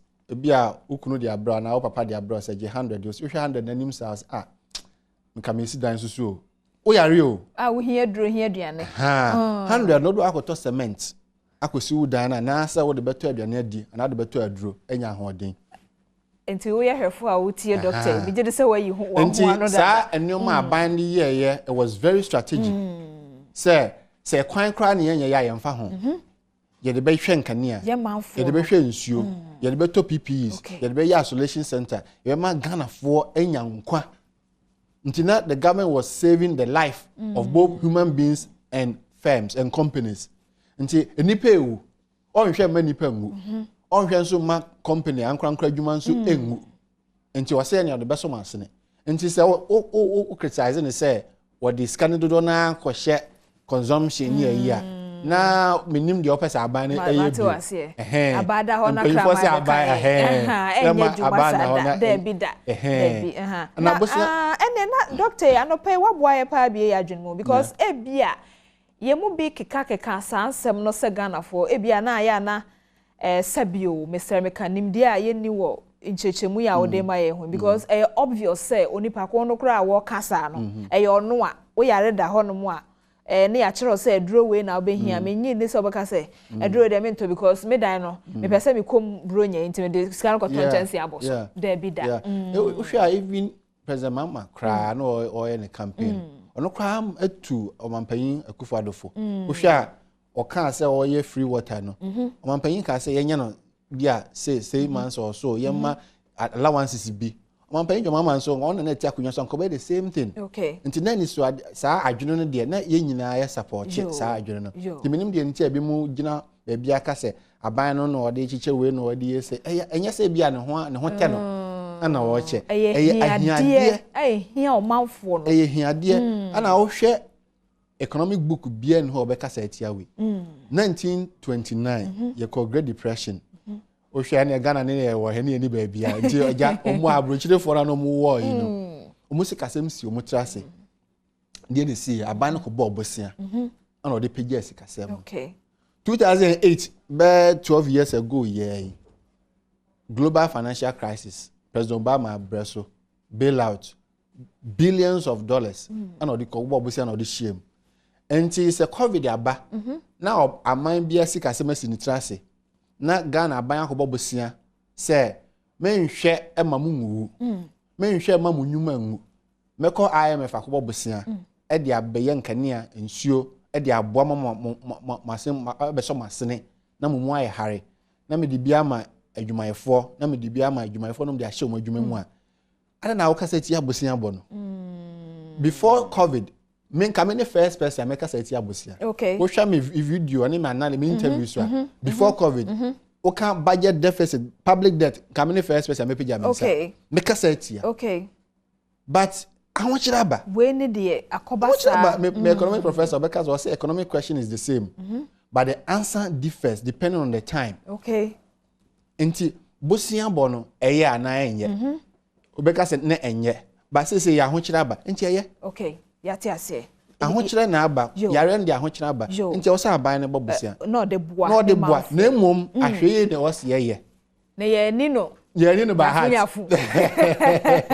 what I say aban na ni no by heart okay yo enti Dr. Edwin Sakode anopay waboaye ebie ya adwene mu yeda sepa ne encheche na wa mayate ye ho ase wom ti ni nyina atofa bom no kowie se sabre ya ye womu de wote se aban bobesia eye na emom aban so mfa covid ho emmo besia na won fa bi nya yi so ho yi bi na etapa so no aha matiase you did by heart Doctor yes sorry so wo ho enti yes sorry so de wa cheche ye nyina no bone tofa maye na afa ye nti ye ho ase se ye first quarter no se oraka no foriata se ye behia 27.4 billion Ghana cedis a esefata 27 no ye di mu for ekutuaka de aka no ye di tua aban adwuma ye foka aban di tua interest abosia bo no hunsi ho eno nti no enya ade a obi also obi hwe animu se project kase bi ba within the first 3 months otim say ade nso a o see ni p the Ghana care 100 billion ni nyina ye se ye di pija ye ho covid na si ama ye sikasem na si trase nti aban so o per 100 billion Ghana cedis na ye di apija ye ho sikasem no nti first 3 months no so obekọ abrochire market akobo bosia between 3 to 5 billion dollars na odi abehye na as part of the 100 billion odi abehye na Ghana ye sikasem no akonanim nti ye hwe animu se first 3 months in the idea ya dey boaboa ho ni ahwe transition no ya dey toto nyoma se president mama na be renew se president Kufuor na be renew ya dey toto nyoma government dey toto nyoma nti April 2021 ekono ena ya hwe animu se aman no be ye ade bi esronko bia o how bi da wanim project bi a wo hwe animu se aban ne be ye one district one factory no dey April ekono ana ebeba but first 3 months in there yenya abochire ma de obawe ni bia NDCU MPPU kakra abochire na me di twato no ade a ehia ye so amanfo akaseti abosia bo nti ye beye ne dai ye ntimi nkoso emabosia bebre saa ye nhwe Ghana sika yenya ne ha nti titiriw aya natural resources agudi a Nyankopon de adom ye yenya sika mfiri ho kra sika yenya firi ho de esua about 10% na ba wa ha mu nchemu edu but yenya gudie no de agudie no se yetu na ya de ne yenya sika no se machines need to nye dia companies no so nya Ghana for dia enti ehun se ena no obi akofa controversial Japa but even so one friend Japa kwa be different name the idea behind it say Ghana for enfo musika nhye say agudie na yetu ni mu na yenya contract na o ma sane nyina ye renegotiation yes sem na Ghana yenya sika no kese na mfiri agudie no na agudie na ye nya no de emma ye sika dodo na uko Nigeria over 60%, Botswana, Equatorial Guinea na Ghana ye de na 10%. Yes, so ye na ye gateway of one. Okay. Yeah, abusia mene Dr. Adom Akode enkomo twetwe na ha na brama kwan emma medesi Dr. Anopanya Misrao ye ni so pa wabie ya adwene mu afa ye tisi abonten a ye behu ne ka ene ne nkyeremu ne ankoye tobe bia emfa kwam Nyamisrao yada say Dr. Adom Akode ye economist osanse lecturer at University of Ghana Legon. Dr. Nyamisrao abusia mesrao tweme me basisia.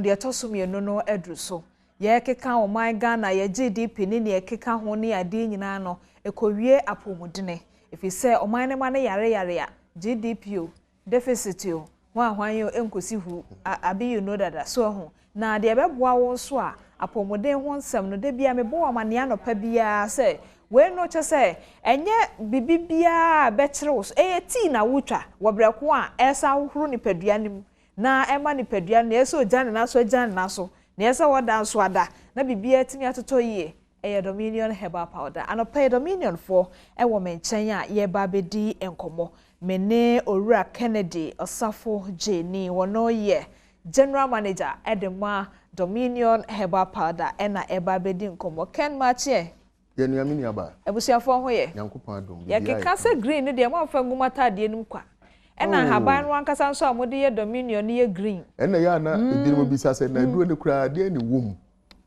nwanwa ne duma de edi no emnipa bisa se eduro ne kura no ede ne wom because etimisa yare na ma nipa kura je so mo eburo na dwene ne ntiase so sa eka obi ano a could you believe say baby a mekoda I think last time I me buy baby a mekoda ye no nipa ne hu car na hu we no ho no so eduro no etisen temikyire ni mu kakra ne ade no afedi bekyire ni mu wie ya ene be bayi wato 10 wow auto one that time no wato 10 enye me nwanwa wonu say ma bi wo o se ho ye nso obuno east ho be me rafi kro no kakra wo pese o kire me ana me man me pebi ma no masoma me fa nkire no say eye we no ka no aha ma me say we bia wa hu Domino ono de wonu bi do bo say bibi no an ti green no a o se de ti no a say we ya me pon wa me fro na me de bia bro wate one thing me say so the way so mana sabi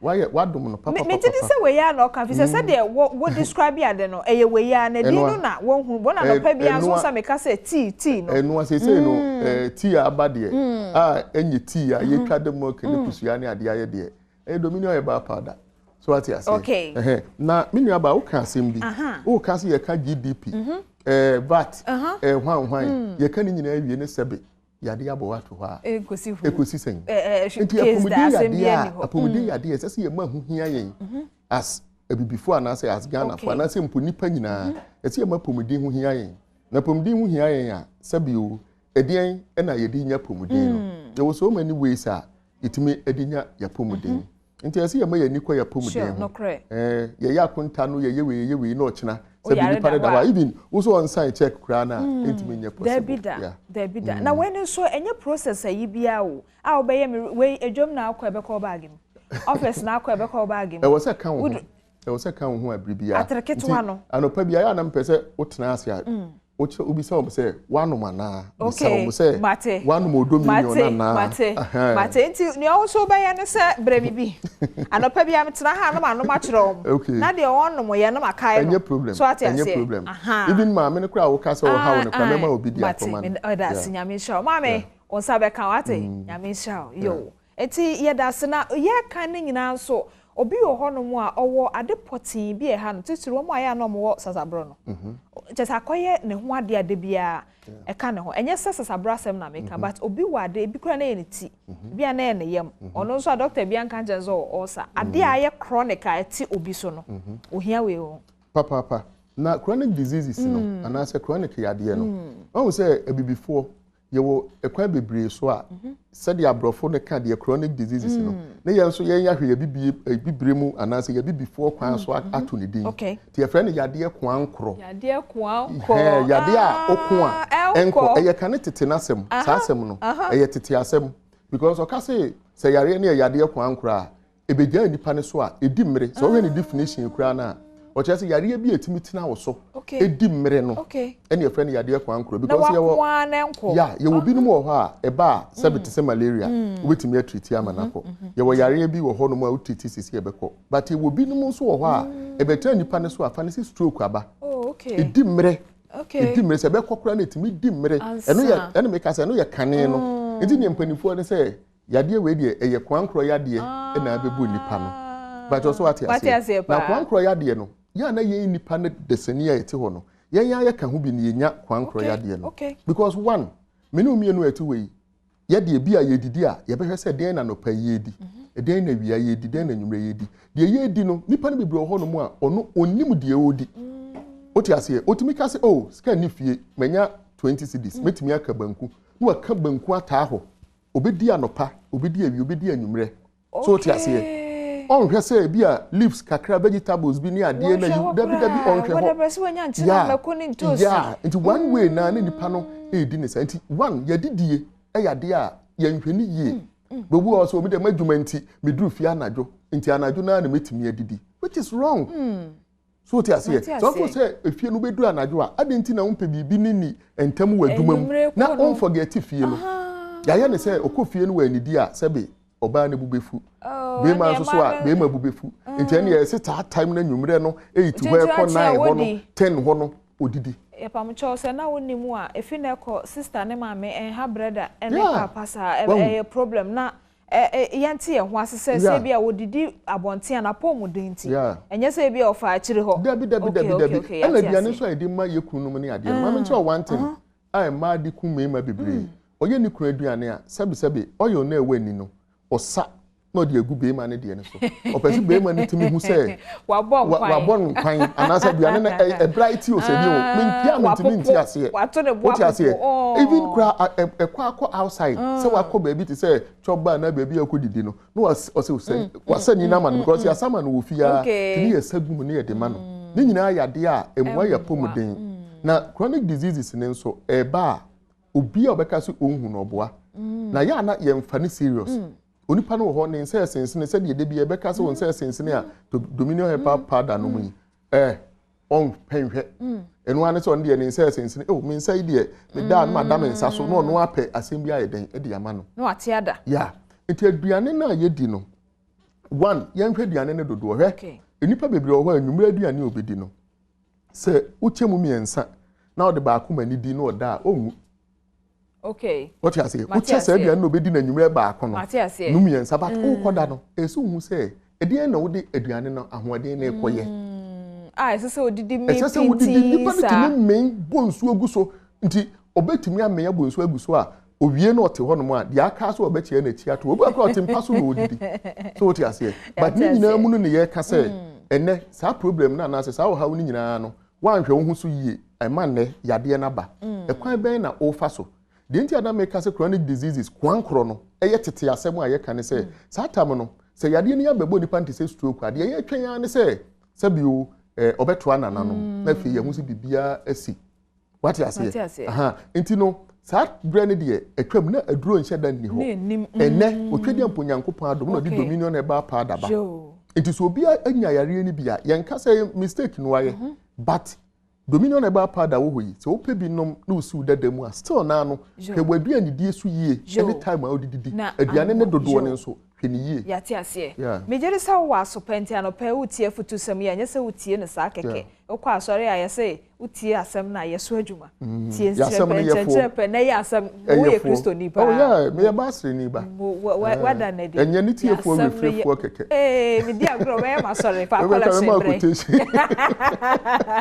me da se talo pe dia ye ka cho ne say what's Dominion herbal powder nka numbers na beboa wo ama wanya bi sa wo de koton na so wanya adwuma ye ana sa wo ne efie fo mo de pe mapomo de akiri kwan no 0543 158 195 0543 158 195 and 0204 296 449 0204 296 449 baby wo bia wo mamu de ubenya bia to but your numbers na bi o hobiam yeah the person here no say they say person wholesalers no amanfo ko won because yeah dodo na afra so menya bi o hina menya bi ni ade ne sa na ma no wholesalers no ba bi to say Misty Heba omo e wokuma se no ba bi to say Misty Heba Fredimens Heba Apidank Dani Heba Kolenak unim safo ni nyina ye wholesalers omo wokuma se ti ye ni edin sa wo so o awo drugstore pharmacy go betimi akoho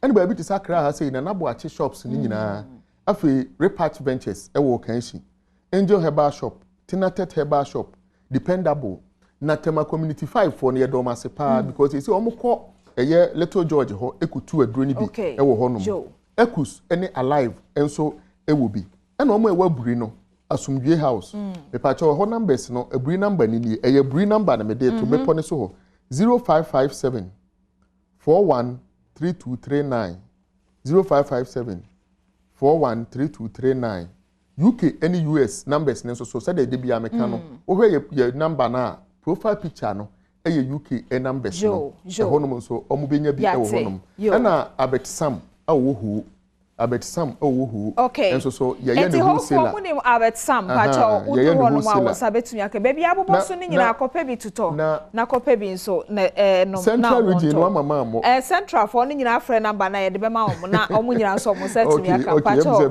anope ye da sepa nyame hira ya somre na hwehwe apomode akiri kwan bra de Dominion Herbal powder no eti uni abusua ni nyina na etumi aboa mo pacho medase anope nyame hira abusua me ne onkomo twetwe no ha na brema kwan mama so intimi so ibedwam dwumadie no enwieye de aka ene se oman hene kwabena sante enso de eye pensempensemu eto also bidin de ma mechira diamond anope me mo ache edase.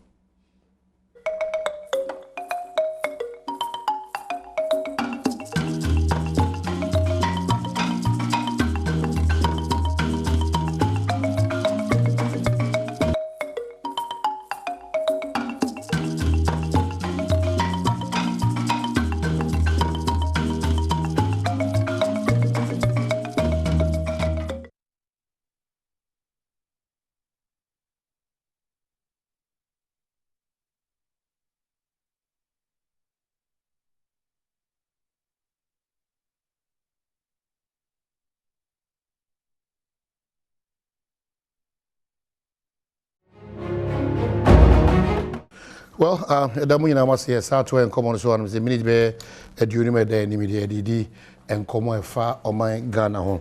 Mama ka say Mr. All Properties for another Roma ana san komo de we ye de bro Mr. All Properties property development ana estate development ne management ana fe de fa private sales ne consultation and advisory services so one ball e kwanson ko so from 0248 500 495 ana 0500 042 966 no timine Mr. All Properties Eddie Inkita ho ye ko en common so no ye ne share so no ya one of our young politicians are one demonstrating why we should still involve the youth what's not bedroom in our politics what demonstrate over time say or relevant to Mother Ghana and our face the constituency mama honorable afenya markets akwa Kwaba.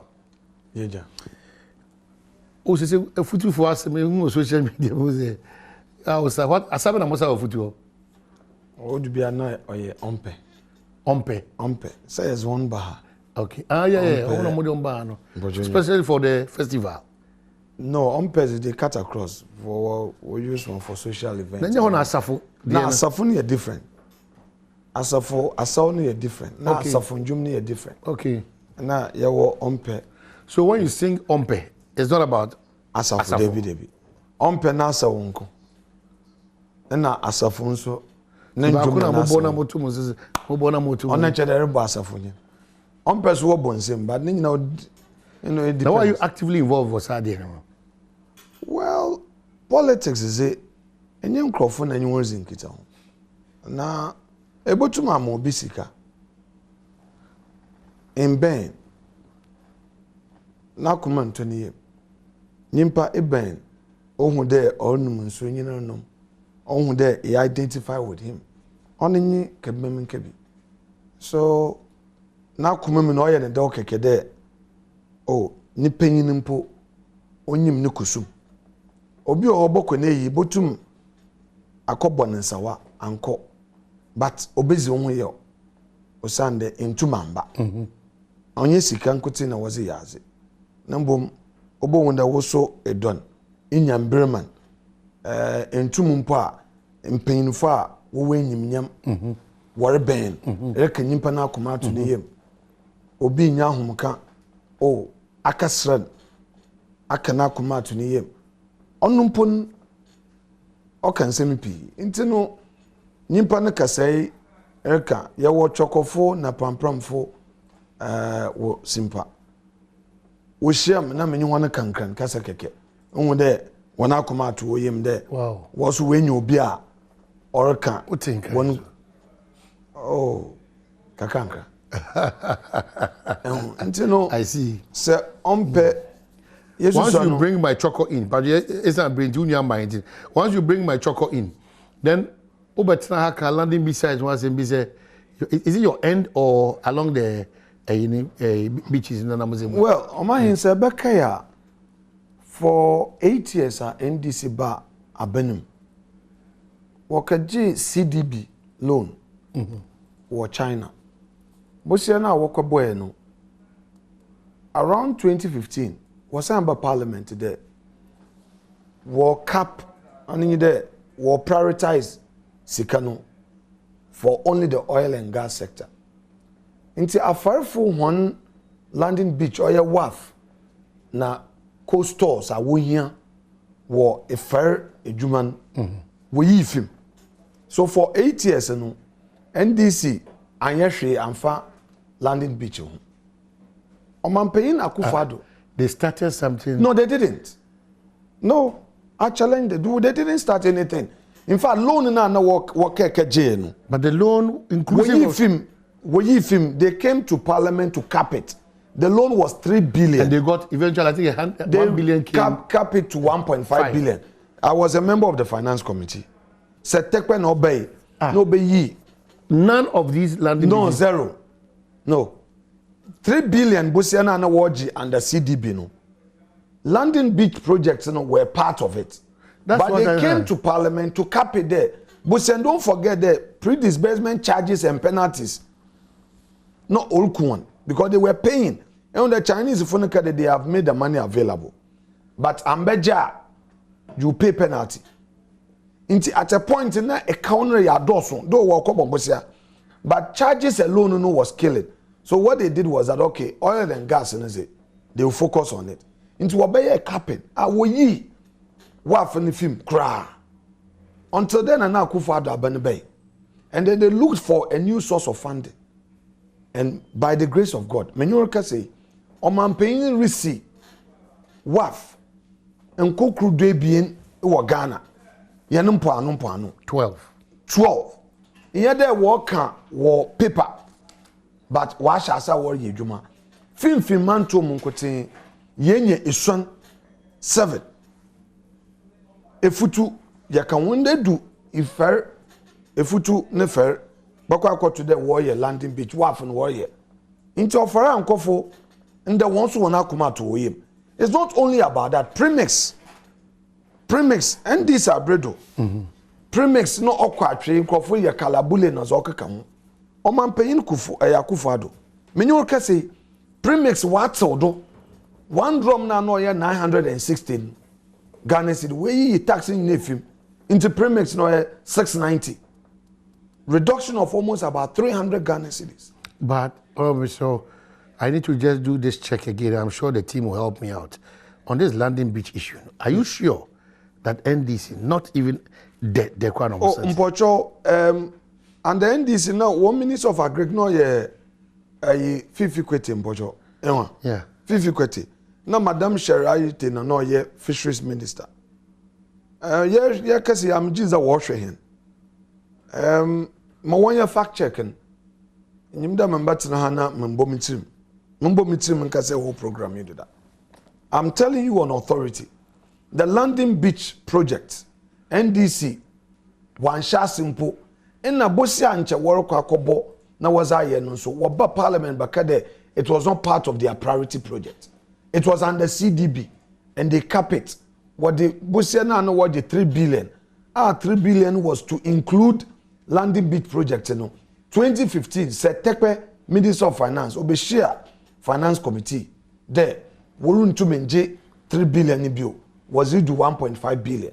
So Nana Akufo-Addo be no obe pe bosia fofora was about parliament yedi she bibiara se fofor under Ministry of Fisheries and sana later was the Minister of Transport inti ye maame afole no onye yan brother paying kweko foresi ama ahon na wohwe ma nyankopon na adom yerunya landing beach and this abredo one cat so de biara mpo ne yakade bia was starting bibi o man paying Akufo-Addo in oba cat sort in the Axim wonya Elmina ekosenya More ne efutu eko Jamestown eko Teshi Keta wonyinara landing beach project orokodo nti no no kwa yakor afarefo won adwuma nde wenya komotoyem wo hon oyo amoman payin Akufo-Addo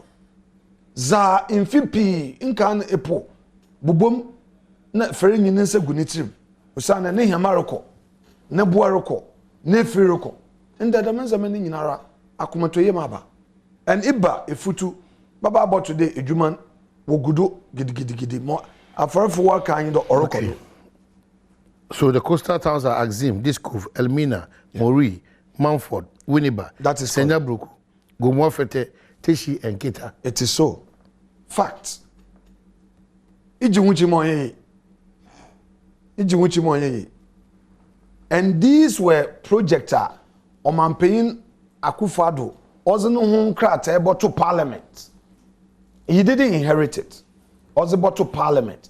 Like I said, yenu anuma wobetina be mi fia wotwen woni fia wotwen nyina no wo cancel them edwuma na nchoy de wo ye na ma ka bi oso de premix oye petrol na was kopon ye azar no ye nyina ye nyim de kalabule samnes no okodo the corruption in the premix distribution but it has not changed.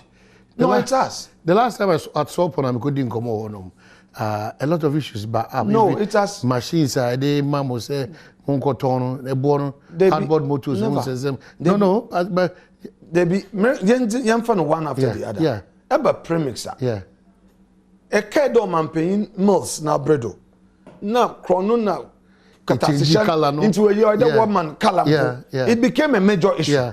Zame pede mi be so in there. Adom TV, a very vibrant media platform. Mpocho man paying Akufo-Addo nimfianeni.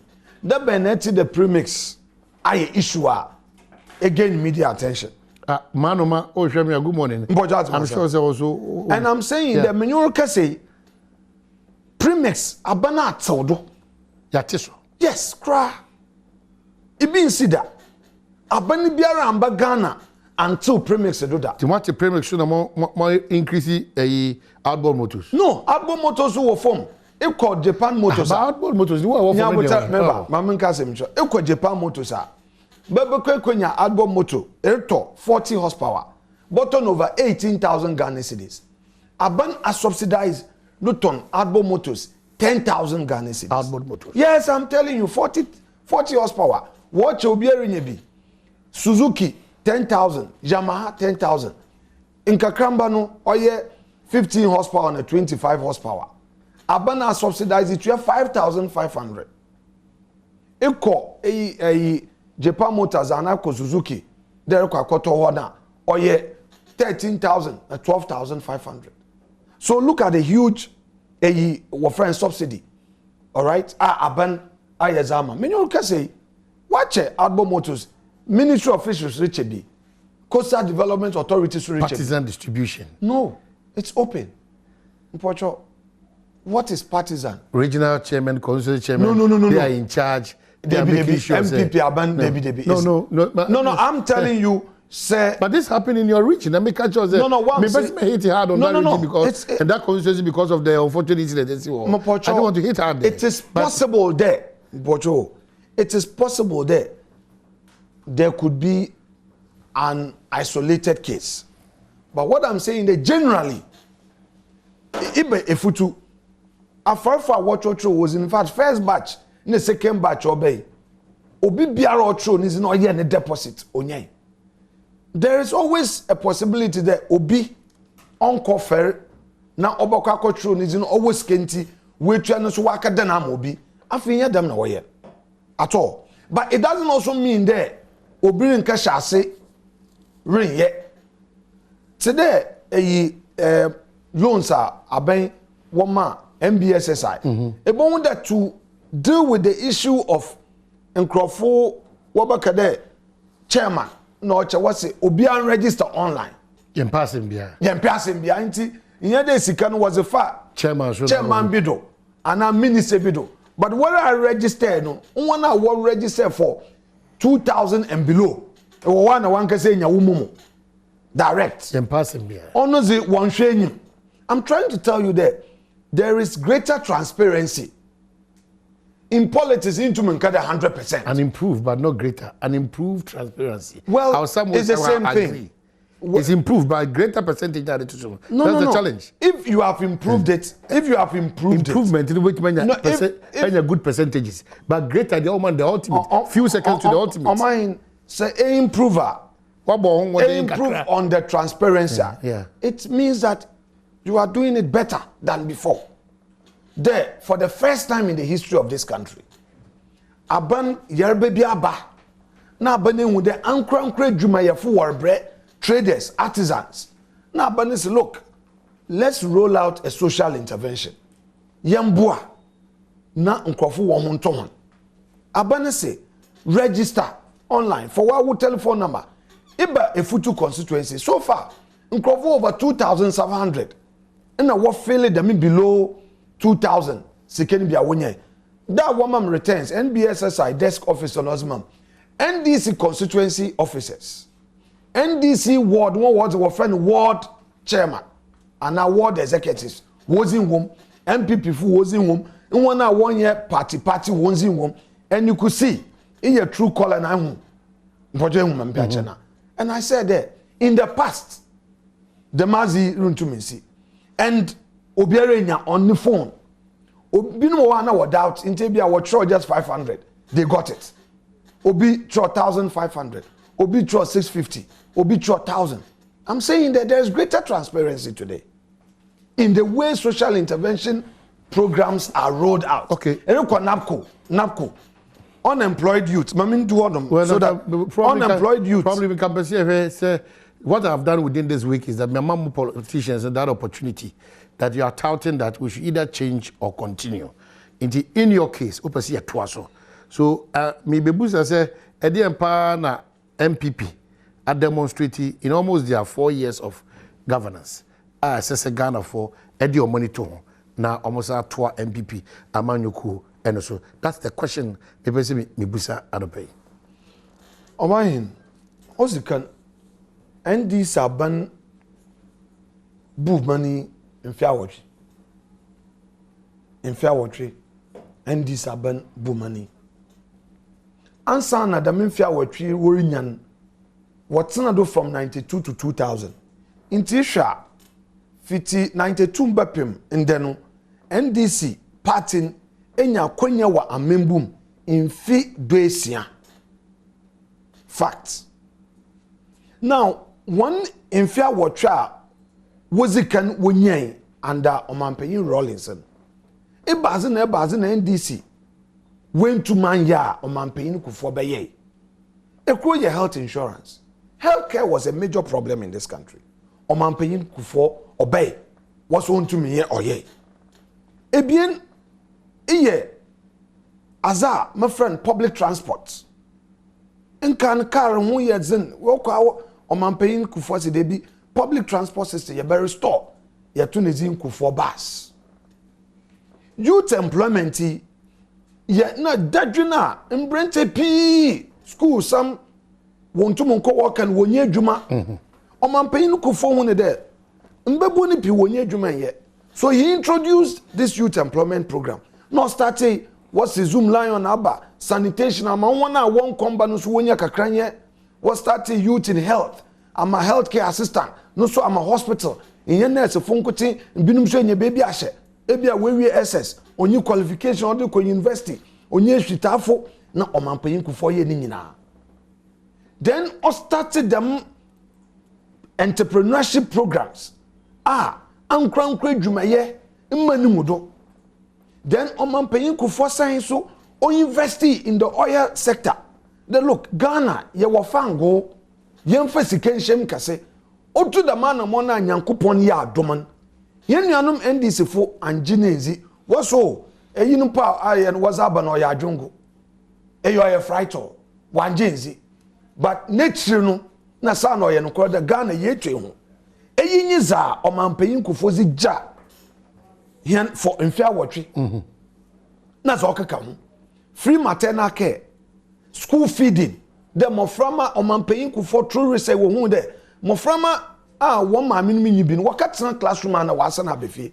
Oba tembi wo ha ne ba mo husband man mo wezi na wako school no po onyibi.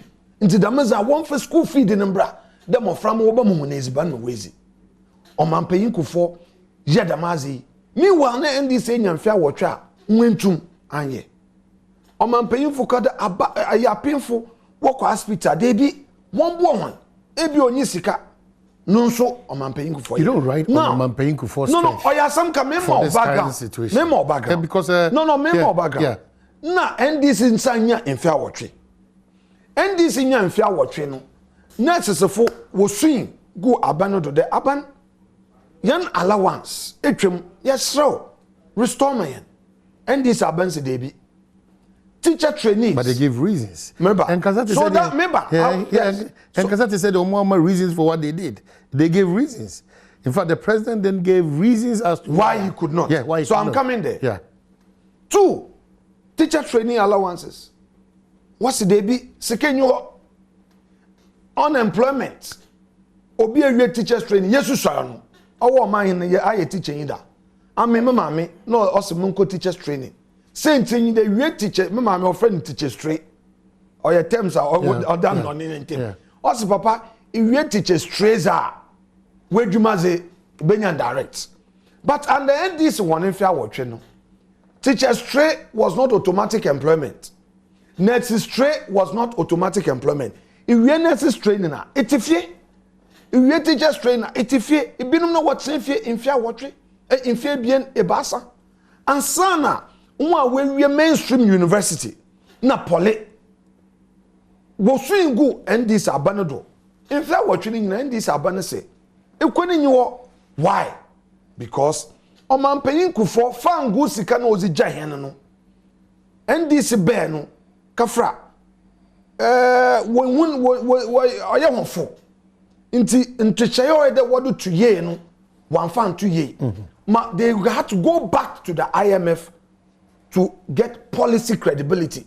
The IMF mbo ho na wombu man bekeya Christian Lagarde or issue statement. It was published in graphic there because we mismanaged oil revenue. It's not me.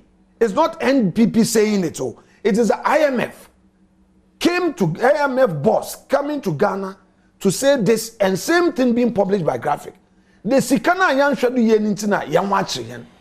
Meaning that under the 8 years, Dama mismanagement na incompetence affected yan expenditure. Into IMF brought conditionalities. As a result, many people were not getting employment into the public sector. The private sector itself was crowded out because there was nothing, no incentive, coupled with them doom so, or affecting corporate Ghana. Now, it was in the NPP within 4 years. Years I one, free SHS. The free SHS in my cow.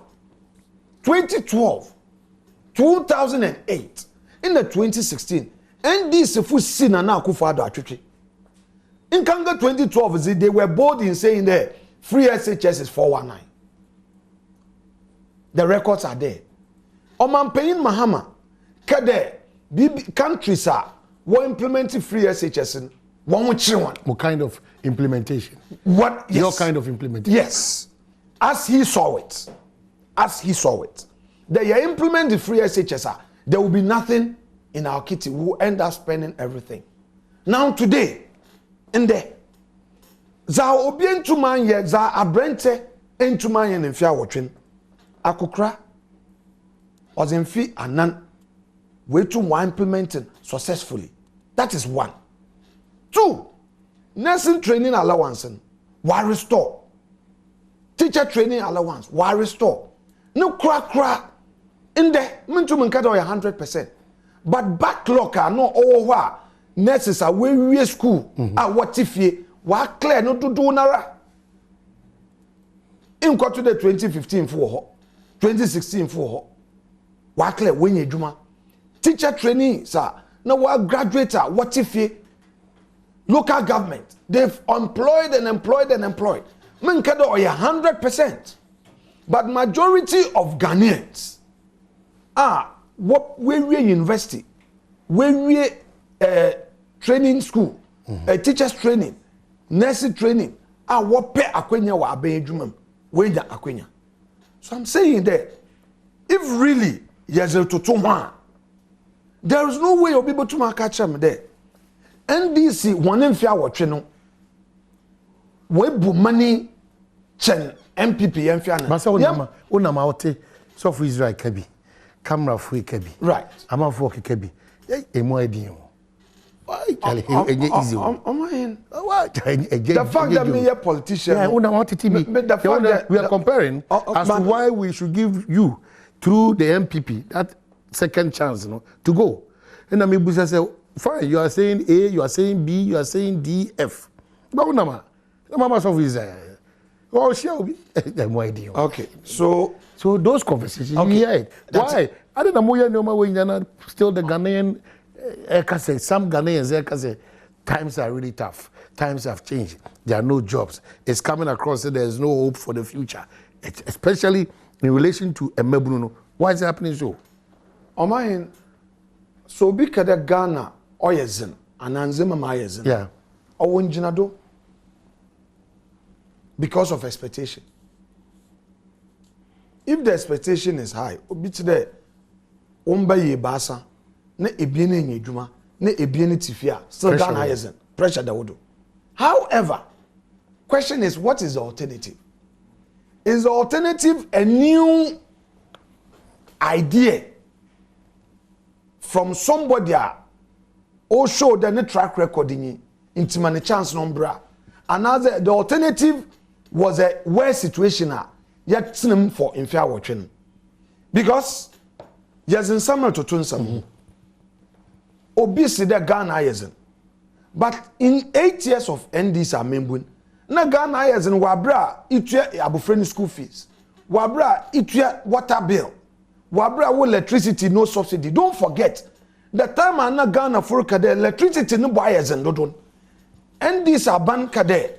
Electricity what will don ye. I'm paying Akufo-Addo Bay. Auto electricity do 17% for household, 32% for household, 17% for corporate. COVID bay, Yerbe Bay, what's in attitude debut.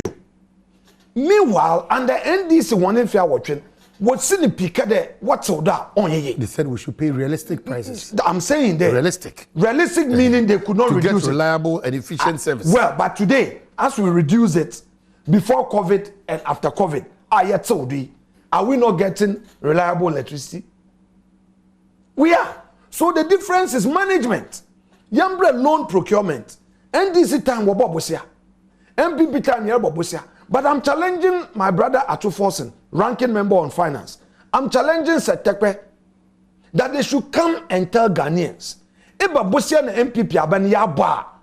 One time. But that's not the interest. No. I am. That's not the interest of the Ghanaian. It all comes. The Ghanaian wants to see. Right. So yeah. one. So one. Yeah. One. Yeah.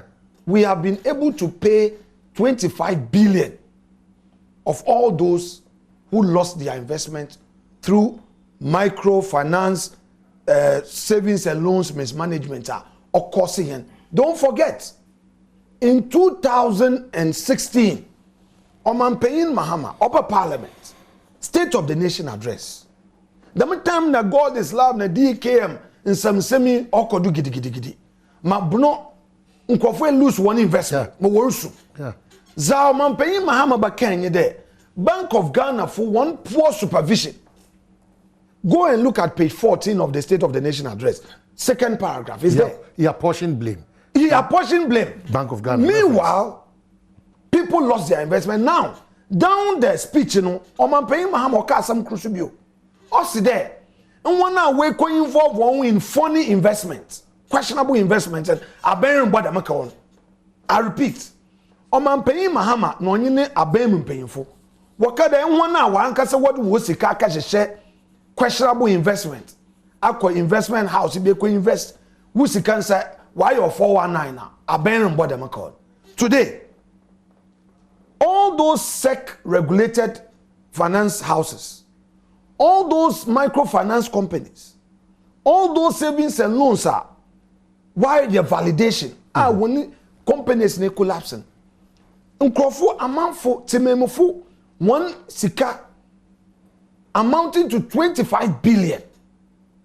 Aban Etria, where do you think the government got this loan money from? Through raising of such monies, including loan acquisition. Okay? Them 25 billion. Omahin. So Wakada was here, all the winnable roads. In on cost about 200 million. Why all the central region roads on cost here even 3 billion. So I'm saying there, the mismanagement and this aban one ankasa. What G to me there was a problem at Bank of Ghana. But if there's a problem of Bank of Ghana, not a president, and with the problem, what? You don't get fire them? But lawyer Fenyo Markin, in trying to save the situation for Ghana, and the Ghanaians, how do I believe it? Who is being held responsible? In all the midst of Yakutia 25 billion, because at a certain point in the governance of this country, na nipebi niyo, eni omana muntu, ebo ebra, eni omana nkasanshishe, mo corrected the wrongs. So who is being held responsible? That is the question. Because one of the things that I'm talking to Yamode was the issue of how corrupt the previous administration was and how they had mismanaged a lot of the sectors in this country. What has changed? Because 25 billion, we've not seen anybody being held responsible. But here is a situation where obi mismanagement and obi recklessness. Many so for Israel bitiaka. But it's the entry be aso. Yes, ye pet to me about bem. In common, you ditch the Ghana for ne say, Keta Sishe, Proye, Gona to Tunyoma JJ mu, and his uncle Fui, Munyo Moon Friho, no Mumbrana into better in your money. Uber trainer, or train no swa, Ubi anywhere out so. What's happening? Amain. One. Ubi anisika asho. Opentama jinisika. Ekade meritwen ma yenhwehwem ma atwe nimpa na so ansa na metwe okaw. Nimpa no nya wo abota. Emimi ye lawyer. Menim the rule of law. Only procedure. Due process. Only nanam. When it comes to criminal jurisprudence, a little misstep will let the person go scot-free. So for Ghanaians who are expecting people to be in jail, my message to them is that the wheels of justice may grind slowly, but it will definitely get to its destination. I mean, my defend cases be were court. And I can tell you that it doesn't take a day to investigate and prosecute. It takes due process, especially where ABR Nimpan was scanning be after baby was out of a Japazibi, scanning be could pay a brooch, open into Mfa Dakor, Mfa Afe, Mfa Busumesia, na Enkado, Trin, is the Nimpan, Ebon Kwedu, a rational echo quarter, and you're careful. I will abandon when you bog when you must. Into to me, no, the first and foremost thing you there. One hour watching Musican, a bang, Abadamikawi, Akawana Komatu him. Cancer, someone now was in any mechano, was she be asked the warrior investigation. In a yabe bought 2 years.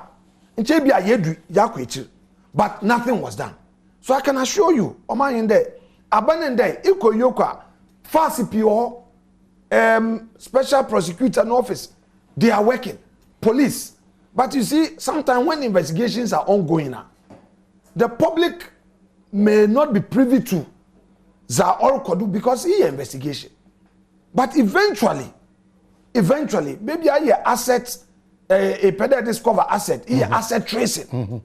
It's about to go. Nimpano, over dilutes, over 10. Okay, my mama the example time. No vote some licenses. And in there, some of the institutions, when you home, they got wind of it. What has a watunton? One castle. Can you imagine? It took BNI and Yoko. So some of us are on the Defense and Interior Committee. At least we are privy to some of these things. To quickly move in to stop it. Ewa, even Adrina or one in some abenmeze, Yening Nan was about to go publicly. But I can tell you there, Abani in day, it was in Shishaya about Bo Man Ghana. COVID, you expect a COVID. Yeah, budget. All over the world, nobody expected this pandemic. Ask yourself, mighty America, mighty UK, mighty Germany, all the European countries, Yerbebe, one economy or crash. What have we done? A little tiny African country. Oman paying action is a bill in a nimzio war in a intasio war a member. Look, yetum ya implement free water. Many can say a kawaya bo as a result of free water and electricity. Ya 1.3 billion Ghana cedis. If Ghanaians were to pay, should they Ejuma say it was a one top because you're baba. Na say what is your electricity for? Your water bill. These are monies that our they will squeeze you. Na che da brebon ncho be ya zina chendam. Baba ne say look, amuchi wo. Memu so won asen. So you see there loans are one fambo ankran kreduma. Aban so invest 700 million. Onyaza wasn't ma Alex Markin or Wakada or Koshen executive William Wache. Onyaza wasn't ma Samir Uku. Number was a transparent platform. Register and you will have the Momo directly on your phone. That is being done. Okay, so Mami, just about 3 of your flagship programs aside the free SHS. Mususu say Mujina campaign platform. So Mudi San Community Ghana for is been executed reasonably in terms of percentage. Besides the free SHS, one, NAPCO, employment is a key area. Youth, why are desperate? Employment not only within the public and civil service, but within the security. The temporal opportunities given. The NDC. No, but they are being integrated. The NDC is going to permanent it. Your temporal opportunities in the moment. The NDC, as it stands now, I will not say they claim. They say that when they come to power, they will permanent the NAPCO people. So let's deal with issue of credibility. Quarter also about more tenizin. Nyimpa no nya mfia wotwe. Etifie o se edwuma nyiwo menye edwuma zemo. Obi aba o se da etifie na edwuma no mbe no. Ma me engage na nya edwuma. Na at least no wonsan kowa no. Nyimpa na wentum wan ma we edwuma kura no so ono zo oba mo edwuma na nyimpa na oza ma no enyan permanent. There's a difference. One person is credible Another is not credible. All right? Security services. There's an opportunity for people in the police, fire service, immigration, prison service, the military. What happened in the NDC? These opportunities were limited. People were desperate. Vocational training, Aban has invested so much in that area so that once a free SHS record, and one was 1 year vocational training, human resource capacity, young one in Sanejuma artisan, Aban invest all our NVTI schools, project record physical, onye ano. Now let's come to the other flagship program, industrialization of our economy, the one district, one factory. Mete one from him do man pay Mahamasi, Ghana Infrastructural and Investment Fund, or Jessica. Mete does the exam so Jessica. You see, political mischief is subject to interrogation. Or you can do some mischief, but at least minimize it. Government, ankronkre juma wa shemikena. Why ne ifi igwai rebankrana? Inwu asase wo benkum na wenyifa. Ifi nkranere kogwaya, inwu asase wo benkum na wenyifa.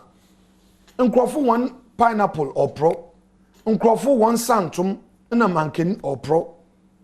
Ende a kumfi juice factory or wana 8 years na NDC nyai ana wotumi ye 8 years na NDC nyai ana wotum waye potato project bi za America nye de Ghana man ze boto woni we hu de yes MPP kada masemi wetum waye yambra planting for food and jobs agriculture.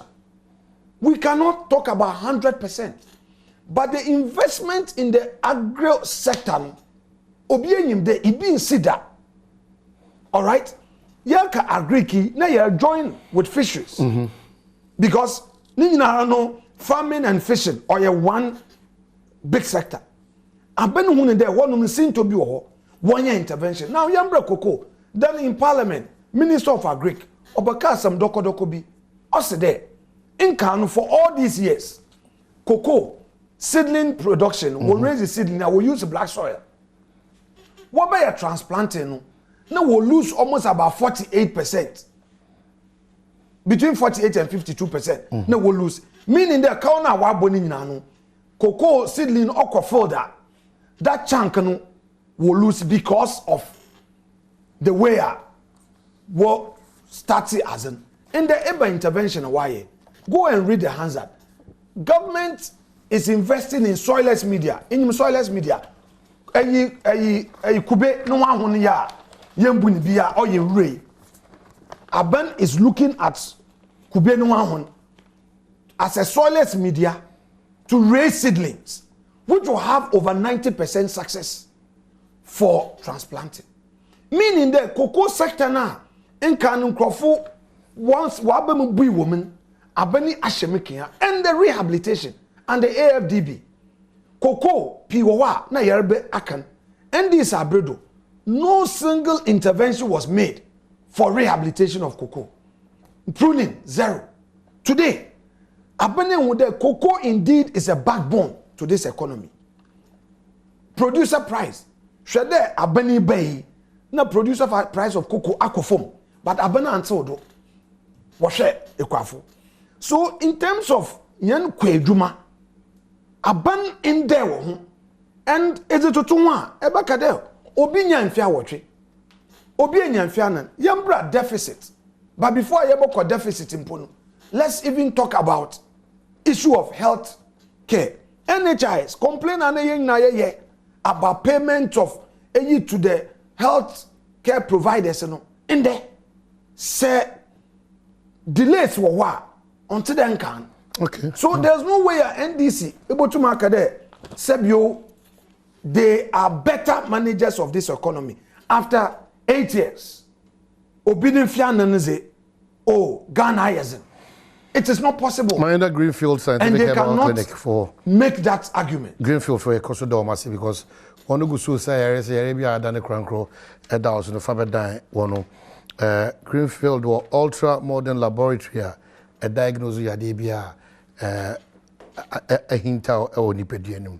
One the bright soldier capsules so abedwaso e boaw ama wote apostle ye bema osisi ye answer etufi oprekope bright garlic plus so eno achi ma omoja ni die fusane ne wonum so atima da ho na amo ahoden so kokora for Greenfield Scientific Herbal Clinic for it was 0243 983 906 and 0261 651 9898 rather. It is 0261 651 898. Oh, you want to check why Nungwa Adogon last stop Estate Junction. I want to be Greenfield Scientific Herbal.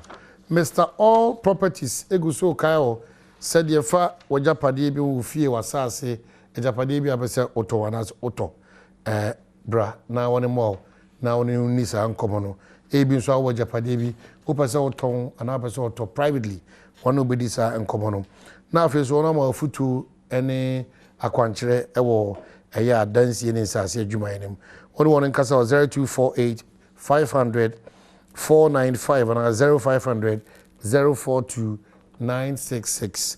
Mr. All Properties, there's a to say quality housing services just for you.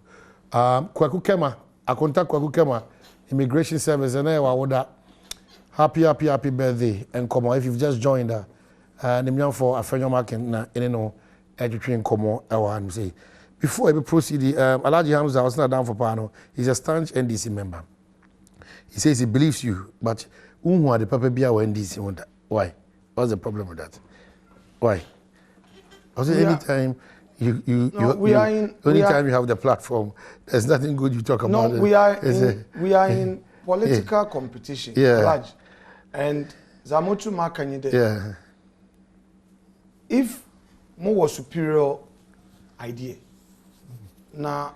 This is an NDC person. He admires what you. I'm saying. But he believes that what I'm the saying, NDC might have committed blunders. Fair enough. But they have their good side. So, for instance, in terms of policy, a basis from Kuna NDC, why Zachan MPP? Recently, NDC they've been talking about deficit and the debt. Yeah. From mimic yeah. Mama facts don't lie. Just a few minutes then. Sure, a few minutes. Yeah. 2016, deficit as a percentage of GDP, NDC DJ 6.5%. What can deficit on any base? Only there, what revenue? Sika enya, what expenditure ni? Now, it's ufima. Excess are all ya ahen. So in other words, no, ebia yenya sika revenue 10,000, but you spend 15,000. It means that you have to look for a loan. The deficit. To finance the deficit. So you can prudence and competence. We have demonstrated it. So I'll give you the facts, which they can't dispute. One was 6.5%, meaning that one expenditure and only one revenue. They exceeded by 6.5%. They had to look for more money. To finance their deficit. Year back 2017, you're reducing it to 4.8%, meaning there's prudence and competence. With the implementation of free SHSO, 2018, you're reducing deficit to 3.9%, meaning that good story. About 2019, 4.8%. 2020, before COVID, where there was no compelling need to roll out a lot of social intervention, we are at 4.7. But that's my son. I am telling you there. MPP in 100% perfect. No. But so your MPP in the NDC, recording it there, we are far better off in the management of this economy. Eba Fiscal Responsibility Act, you passed in 2018. Abani passed the membrane there. You fan check how you spend yen sika, how you to tunzama. Equal district assembly, equal all the state institutions. Oh my, we have better checks and balances. Until then, can Imbran Goa or control how government revenues are spent. Okay, so now, Jambra debts. I want to make better makakaono. You see, metin that the end is for Kansembi. On man paying for 2008. Oja a cow 9.5 billion cedis. Young fund 10 billion.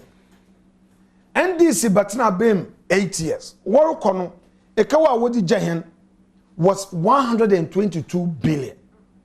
Their argument is that as at 2019, yan kawa 217 billion. That is what they are saying. Inti, yeah, quite epic, and they want to cook their own figures. Please. NDC kawa na what's it, including interest. Bear in mind there. No measures be about interest. Yeah. Almost all the debts through loans, you know, opening interest are no. Now, you ask whether they were really negotiating. But I can tell you, and I'm challenging. They were poor negotiators. I said it here. Look at Kaswa interchange. Your interest. Area was a collection account. We also paid the insurance for the lenders. Loans are now domestic bonds. The minimum they could get was 22%. Can offer bay. First time, only 18%. Only 19%. Loans are yaji, Eurobond. We get minimum interest. Whereas NDC time nano buya so akufado sa wambo bo se bia mpo inche NDC one loans are waji ya be botwe no. Inche interest order ho be pemende. Looking at the average rate of 20%. Inche asa today or 96 billion. If you add 96 billion to their 122 billion oya, that is if akufado wambo bo se bia.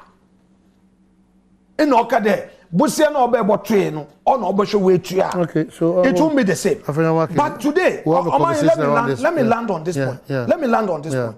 Today, busia biara Ghana ban abon. You can see the whereas a COVID abayera baba. Na nkrofo bre. Nkrofo wo disa onsi. Aban anda wo. One major thing is the nkrofo wo sika na hye wo bank. Medical marker whereas people are demanding they prosecute. They are equally saying that we need our money now.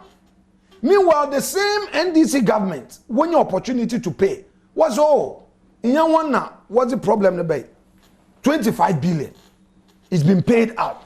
Nkofotum can confirm. Who is being held responsible is the most important question. We've answered it. I've answered it. So let me just... If you come to the lockdown time, Obin Komba, Kaya ye, for one Komba, government fed them. Okay, so free. On this note, we have a bit just about 3 minutes, if viewers at me, but Honorable Markin is a very humble and remarkable politician. He has worked tirelessly to transform a foot leading to the collapse of NDC. Really. I have known Honorable Markin not for long, but he has shown that he is a brother and a patriot extraordinaire. I can boldly hit my chest anywhere and say that he is among the best. We, the youth, look up to him in our political journey. The MPP has performed better and placed Ghana on a good pedestal in all aspects of the economy. The citizenry is better off under MPP because about 90% couldn't afford a 3 square meal a day. I see. This and many other reasons is why Ghanaians will renew President Akufo-Addo's mandate to do more for Ghanaians. Samuel, Brian, Boabin, and Ediweba. Ibu was secondee. My former President Mama told us that he is not a magician to give we unemployed graduates jobs. Oman, now what has changed? We, the youth, are not part of the short memory association he talked about. And another one also gets to here. Please ask, please ask Honorable that what good thing did the NDC do, just like you asked NMPAC yesterday. How are you working? I just want, you cannot say 8 years of NDC, nothing good happened. That's impossible. It's very, very impossible. I mean, you might not appreciate their performance. Something good happened. Yeah. And I will say it in all fairness. Yeah. There was a policy to alleviate poverty in the north. Poverty alleviation. Yes, there was a policy to alleviate poverty in the north, the Savannah region. Yeah. Through them, I confirm, only tree planting. Yeah. To create jobs. Yeah. But it failed in its implementation. Therefore, because if you cannot say that they successfully initiated and implemented a social intervention program. Look here. Say in the one village, one dam, in a support to the agro sector in the north. If the rate of success or then it had happened in the NDC. Okay. Can you imagine how happy the people in the north would have been? I will say good morning. I want to say. Good morning. We'll wrap up with your constituency. Oman the Maya so I think you might say can Oman a full year na or one night. Now Busia baby bro my GP say hospital and I say school and you know my see what my way one catch any and I am more that Ghana for do me that. All right. And it's matching. Yeah, matching with you. Number some can say. You see, I end this the class only bring games. Am I empty? End the class only bring games and end this. It is here, only in who almost account for mine. Almost account for to us. Almost account for Ghanaians or wine. Ghanaians.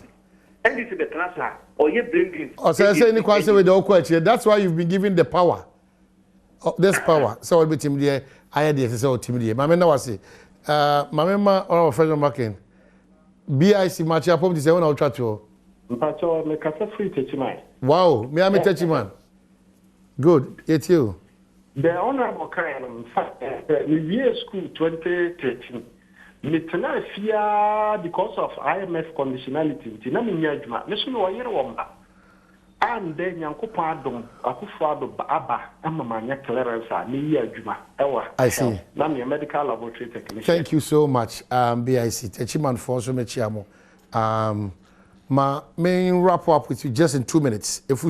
I didn't want to talk about Futu because Futu is like what what's happening with Futu? But Oman, no problem. It's okay. There would always be another opportunity, but we have to land well. Yeah. Yen you chrono for us there. Ya bobos MPP abana abobosia. Yeah. Mo, Mr. Say ya kabosia boa. NDC bobosia mo. What you insiuna kesa kese. Major intervention programs are already what to me yan. Went to 1 year. These are facts. Okay. And as part of the accountability process, on Intina make try the America, you do fact check. The American and American. Right. Free SHS. Oh yeah, and this impede yakawasam. Oh my hin. I'm minimum bra me bra answer me ko secondary school levi. St. Augustine say into a school fees what ba classroom wo go answer no way you easy. Minimum bra me bra. Well, Mr. Father Intino, Sanyankupon Nabum, Nan Papay was a free SHS Abba. The American there, and this senior a membum Aquina in fair watering. Opposition are watching the other watch opposition for 20 years. The other one battle. But I am saying that one in fair watching is a 2 year fair meeting. Thank you. But my catch a producer there. Say a real programming without giving 5 minutes to a futu developmental issues. Manso Kasababa. Inti catch a producer. I had a more than Manso Kasababa. No. Say I'm 10 minutes. No, yanka a futu. No. It's unfortunate. Say Ekadam Omahin. Producer. A call of programming. Now, the win about matching. Let's say that Membra.